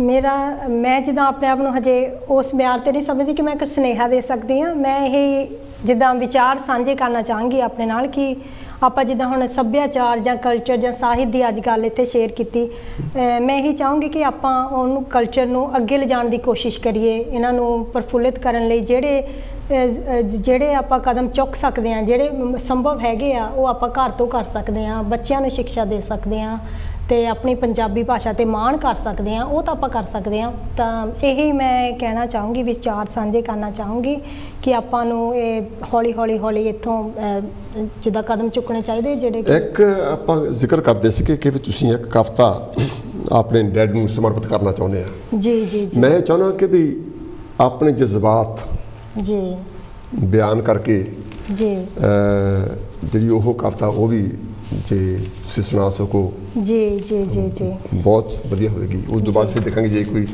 ਆਪਣੇ ਕੋਲ ਵਕਤ ਬਚਿਆ ਜੀ ਤੇ ਆਪਾਂ ਹੋਰ ਗੱਲਾਂ ਵੀ ਕਰਾਂਗੇ। ਬਹੁਤ ਬਹੁਤ ਸ਼ੁਕਰੀਆ, ਕਿਉਂਕਿ ਇਹ ਕਵਿਤਾ ਮੇਰੇ ਫਾਦਰ ਸਾਹਿਬ ਗੁਜ਼ਰ ਗਏ ਸਨ 2006 ਦੇ ਵਿੱਚ। ਹਾਂਜੀ। ਤੇ ਜਿੱਦਾਂ ਕਿ ਮੈਂ ਦੱਸਿਆ ਕਿ ਮੇਰੇ ਉਹ ਜੀਵਨ ਦਾ ਇੱਕ ਸ਼ੀਸ਼ਾ ਸੀਗੇ, ਮੈਂ ਉਹਨਾਂ ਤੋਂ ਬਹੁਤ ਕੁਝ ਸਿੱਖਿਆ। ਬਹੁਤ ਹੀ ਸੁਲਝੇ ਹੋਏ ਇਨਸਾਨ ਸੀ ਮੇਰੇ ਪਿਤਾ ਜੀ, ਤੇ ਜਦੋਂ ਗਏ ਉਹਨਾਂ ਦਾ ਬਹੁਤ ਜਿੱਦਾਂ ਵਿਛੋੜਾ ਮਨ ਨੂੰ, ਉਸ ਵਿਛੋੜੇ ਦੇ ਵਿੱਚ ਮੈਂ ਇਹ ਕਵਿਤਾ ਲਿਖੀ ਸੀਗੀ। ਥੋੜੀ ਜਿਹੀ ਪਰਸਨਲ ਮੈਂ ਨਹੀਂ ਕਹੂੰਗੀ, ਇਹ ਤਾਂ ਜਿੱਦਾਂ ਘਰ ਘਰ ਦੀ ਸਟੋਰੀ ਆ, ਕਿਸੇ ਦੇ ਵੀ ਜਦੋਂ ਫਾਦਰ ਜਾਂ ਪੇਰੈਂਟ ਚਲੇ ਜਾਂਦੇ ਆ ਕਿੱਦਾਂ ਦੀ ਫੀਲਿੰਗ ਹੁੰਦੀ ਆ, ਤਾਂ ਉਹ ਫੀਲਿੰਗ ਨੂੰ ਮੈਂ ਤੁਹਾਡੇ ਨਾਲ ਸ਼ੇਅਰ ਕਰਨਾ ਚਾਹੂੰਗੀ। ਕਵਿਤਾ ਦਾ ਟਾਈਟਲ ਹੈ ਮੇਰੇ ਬਾਬਲਾ। ਹੋਣਾ ਸ਼ਾਇਦ ਤੂੰ ਵੀ ਬਹੁਤ ਮਜਬੂਰ ਮੇਰੇ ਬਾਬਲਾ, ਹੋਣਾ ਸ਼ਾਇਦ ਤੂੰ ਵੀ ਬਹੁਤ ਮਜਬੂਰ ਮੇਰੇ ਬਾਬਲਾ, ਕਰ ਗਿਆ ਧੀਆਂ ਦਾ ਮਾਣ ਚੂਰ ਚੂਰ ਮੇਰੇ ਬਾਬਲਾ, ਕਰ ਗਿਆ ਧੀਆਂ ਦਾ ਮਾਣ ਚੂਰ ਚੂਰ ਮੇਰੇ ਬਾਬਲਾ। ਤੇਰੇ ਨਾਲ ਸੀ ਜਿਉਣਾ ਸਾਡਾ ਹੁਣ ਜਿਉਣਾ ਕਾਹਦਾ ਏ, ਤੇਰੇ ਨਾਲ ਸੀ ਜਿਉਣਾ ਸਾਡਾ ਹੁਣ ਜਿਉਣਾ ਕਾਹਦਾ ਏ, ਫੁੱਲਾਂ ਵਾਂਗੂ ਰੱਖਿਆ ਸੀ ਧੀਆਂ ਨੂੰ, ਤੂੰ ਕਦੀ ਦਿੱਤੀ ਨਹੀਂ ਸੀ ਅੱਖੀਆਂ ਦੀ ਘੂਰ ਮੇਰੇ ਬਾਬਲਾ, ਕਦੀ ਦਿੱਤੀ ਨਹੀਂ ਸੀ ਅੱਖੀਆਂ ਦੀ ਘੂਰ ਮੇਰੇ ਬਾਬਲਾ। ਤੇਰੇ ਵਿਹੜੇ ਵਿੱਚ ਮਾਣੇ ਅਸਾਂ ਸੁੱਖ ਵੇ ਹਜ਼ਾਰਾਂ, ਤੇਰੇ ਵਿਹੜੇ ਵਿੱਚ ਮਾਣੇ ਅਸਾਂ ਸੁੱਖ ਵੇ ਹਜ਼ਾਰਾਂ, ਸ਼ਾਲਾ ਵਸੇ ਤੇਰਾ ਵਿਹੜਾ ਜਿੰਦ ਆਪਣੀ ਮੈਂ ਵਾਰਾਂ, ਸ਼ਾਲਾ ਵਸੇ ਤੇਰਾ ਵਿਹੜਾ ਜਿੰਦ ਆਪਣੀ ਮੈਂ ਵਾਰਾਂ। ਤੁਰ ਗਈਆਂ ਧੀਆਂ ਜਿਵੇਂ ਬੇੜੀ ਵਾਲਾ ਪੂਰ ਮੇਰੇ ਬਾਬਲਾ, ਕਰ ਗਿਆ ਧੀਆਂ ਦਾ ਮਾਣ ਚੂਰ ਚੂਰ ਮੇਰੇ ਬਾਬਲਾ, ਕਰ ਗਿਆ ਧੀਆਂ ਦਾ ਮਾਣ ਚੂਰ ਚੂਰ ਮੇਰੇ ਬਾਬਲਾ।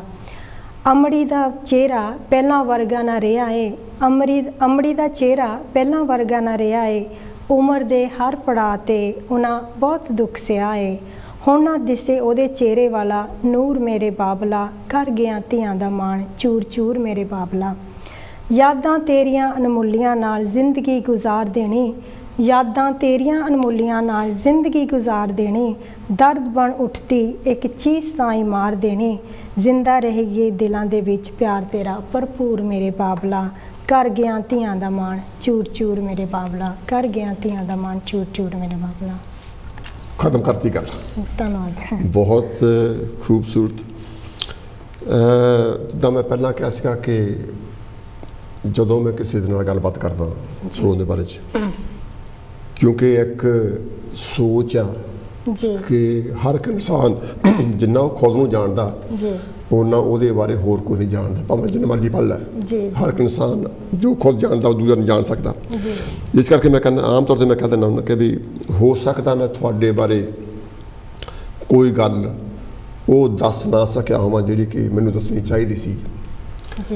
ਅਗਰ ਤੁਸੀਂ ਚਾਹੋ ਆਪਣੀ ਜ਼ਿੰਦਗੀ ਦੇ ਕਿਸੇ ਪਹਿਲੂ ਨੂੰ ਤੁਸੀਂ ਟੱਚ ਕਰਨਾ ਹੋ, ਤੁਸੀਂ ਆਪਣੀ ਗੱਲ ਆਪ ਕਰ ਸਕਦੇ ਹੋ। ਜੀ ਮੈਂ ਇੱਕ ਜਦੋਂ ਤੁਸੀਂ ਪੁੱਛਿਆ ਸੀਗਾ ਸਵਾਲ ਕਿ ਮੇਰਾ ਕਵਿਤਾਵਾਂ ਕਿੱਥੇ ਛਪੀਆਂ, ਜਾਂ ਮੈਂ ਜਿੱਦਾਂ ਮੈਂ ਹੁਣ ਕਵਿਤਾਵਾਂ ਨੂੰ ਲਿਖਣ ਦੀ ਟਰਾਈ ਕੀਤੀ, ਉਸੇ ਤਰ੍ਹਾਂ ਮੈਂ ਕਹਾਣੀਆਂ ਵੀ ਥੋੜ੍ਹਾ ਜਿਹਾ ਅਟੈਂਪਟ ਕੀਤਾ, ਉਹਨਾਂ ਨੂੰ ਵੀ ਲਿਖਣ ਦੀ ਕੋਸ਼ਿਸ਼ ਕੀਤੀ। ਠੀਕ ਹੈ। ਅਤੇ ਇੱਕ ਮੈਂ ਗੀਤ ਲਿਖਿਆ ਸੀਗਾ ਉਦੋਂ, ਉਹ 15 ਅਗਸਤ 'ਤੇ ਪ੍ਰੈਜ਼ੈਂਟ ਕਰਨਾ ਸੀ, ਤਾਂ ਮੈਂ ਉਹ ਸੀਗਾ ਤਿਰੰਗੇ ਦੀ ਖਾਤਰ।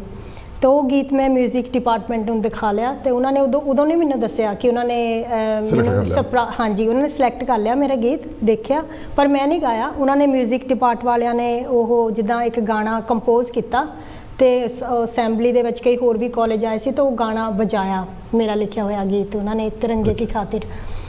ਤਾਂ ਮੈਨੂੰ ਬਹੁਤ ਜਿੱਦਾਂ ਮੈਂ ਸੋਚਿਆ, ਜਿੱਦਾਂ ਹੁਣ ਮੈਨੂੰ ਕਈ ਆਪਣੀਆਂ ਸਾਰੀਆਂ ਯਾਦ ਨਹੀਂ ਰਹਿੰਦੀਆਂ, ਮੈਂ ਸੋਚਿਆ ਇਹ ਸੁਣਿਆ ਲੱਗਦਾ, ਇਹ ਲੱਗਦਾ ਮੈਂ ਲਿਖਿਆ ਆ ਗਾਣਾ। ਅਤੇ ਉਹਨਾਂ ਨੇ ਫਿਰ ਜਿੱਦਾਂ ਜਦੋਂ ਗਾਣਾ ਫਿਨਿਸ਼ ਹੋਇਆ, ਫਿਰ ਉਹਨਾਂ ਨੇ ਮਿਊਜ਼ਿਕ ਵਾਲੇ ਸਰ ਹੁੰਦੇ ਸੀਗੇ, ਉਹਨਾਂ ਨੇ ਫਿਰ ਜਿੱਦਾਂ ਸਾਰਿਆਂ ਦੇ ਸਾਹਮਣੇ ਮੈਨੂੰ ਸਟੇਜ 'ਤੇ ਸੱਦਿਆ, ਬੁਲਾਇਆ ਅਤੇ ਮਾਣ ਮੈਨੂੰ ਬਖਸ਼ਿਆ, ਜਿਹੜਾ ਕਿ ਮੈਨੂੰ ਬਹੁਤ ਚੰਗਾ ਮਹਿਸੂਸ ਹੋਇਆ। ਅਤੇ ਇੱਕ ਮੇਰਾ ਗਾਣਾ ਵੀ ਉਹਨਾਂ ਨੇ ਕੰਪੋਜ਼ ਕੀਤਾ, ਤਾਂ ਉਹ ਫਿਰ ਜਿੱਦਾਂ 2 ਸਾਲ ਉਹ ਗਾਣਾ ਫਿਰ ਉਹਨਾਂ ਨੇ ਵਜਾਉਂਦੇ ਰਹੇ। ਹਾਂਜੀ ਜੀ, ਬਹੁਤ ਅੱਛੇ। ਅਤੇ ਸਟੋਰੀ ਮੈਂ ਕਹਾਣੀ ਦੀ ਗੱਲ ਸ਼ੁਰੂ ਕਰਨ ਲੱਗੀ ਸੀ ਕਿ ਇੰਟਰ ਕਾਲਜਿਸ ਮੁਕਾਬਲੇ ਉਦੋਂ ਹੁੰਦੇ ਸੀਗੇ, ਅਤੇ ਮੈਂ ਕਵਿਤਾ ਬੋਲਣ ਕਾਲਜ ਵੱਲੋਂ ਜਾਂਦੀ ਸੀਗੀ, ਤਾਂ ਬਹੁਤ ਸਾਰੇ ਸਟੇਜ ਪ੍ਰੋਗਰਾਮ, ਕਵਿਤਾ, ਗਿੱਧਾ ਉੱਥੇ ਕਰਦੇ ਹੁੰਦੇ ਸੀਗੇ। ਅਤੇ ਮੈਂ ਇੱਕ ਕਹਾਣੀ ਲਿਖੀ ਸੀਗੀ ਖਾਮੋਸ਼ੀ, ਜਿਹੜਾ ਕਿ ਮੈਨੂੰ 3rd ਪ੍ਰਾਈਜ਼ ਮਿਲਿਆ ਸੀਗਾ। ਅਤੇ ਉਹ ਵੀ ਉਸ ਤੋਂ ਬਾਅਦ ਉੱਦਾਂ ਮੈਂ ਕਹਾਣੀ ਦੇ ਵੱਲ ਜ਼ਿਆਦਾ ਨਹੀਂ, ਮੇਰਾ ਝੁਕਾਅ ਜਿੱਦਾਂ ਕਵਿਤਾ ਵੱਲ ਹੀ ਆ, ਪਰ ਮੈਂ ਟਰਾਈ ਕੀਤੀ ਸੀਗੀ ਵੀ ਕਹਾਣੀ ਵੀ ਲਿਖਣ ਦੀ।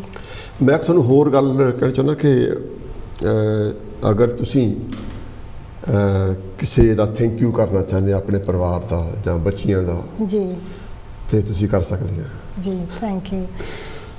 ਮੈਂ ਸਭ ਤੋਂ ਜ਼ਿਆਦਾ ਥੈਂਕ ਯੂ ਆਪਣੇ ਪਰਿਵਾਰ ਦਾ ਕਰਨਾ ਚਾਹੁੰਦੀ ਹਾਂ, ਆਪਣੇ ਮੇਰੇ ਫਾਦਰ ਸਾਹਿਬ, ਮੇਰੇ ਫਾਦਰ ਇਨ ਲੋ, ਜੇ ਕਿਉਂਕਿ ਉਹ ਮੇਰੇ ਫਾਦਰ ਫਿਗਰ ਨੇ ਇਸ ਵੇਲੇ, ਉਹਨਾਂ ਨੇ ਮੈਨੂੰ ਬਹੁਤ ਸਪੋਰਟ ਦਿੱਤਾ। ਮੇਰੇ ਮਦਰ ਇਨ ਲੋ ਜੀ, ਮੇਰਾ ਆਪਣਾ ਜੀਵਨ ਸਾਥੀ, ਉਹਨਾਂ ਨੇ ਮੈਨੂੰ ਹਮੇਸ਼ਾ ਜੋ ਮੈਂ ਕਰਨਾ ਚਾਹਿਆ ਉਹਨਾਂ ਨੇ ਕਦੀ ਨਹੀਂ ਰੋਕਿਆ, ਉਹਨਾਂ ਨੇ ਹਮੇਸ਼ਾ ਮੈਨੂੰ ਸਾਥ ਦਿੱਤਾ, ਮੈਨੂੰ ਉਤਸ਼ਾਹਿਤ ਕੀਤਾ ਲਿਖਣ ਦੇ ਵਿੱਚ। ਮੈਂ ਜੋ ਕਰਨਾ ਚਾਹੁੰਦੀ ਹਾਂ ਉਹਨਾਂ ਨੇ ਹਮੇਸ਼ਾ ਮੇਰੀ ਸਹਾਇਤਾ ਕੀਤੀ, ਕਿ ਉਹਨਾਂ ਦੀ ਬਦੌਲਤ ਹੀ ਮੈਂ ਜੋ ਵੀ ਕਰ ਪਾ ਰਹੀ ਹਾਂ।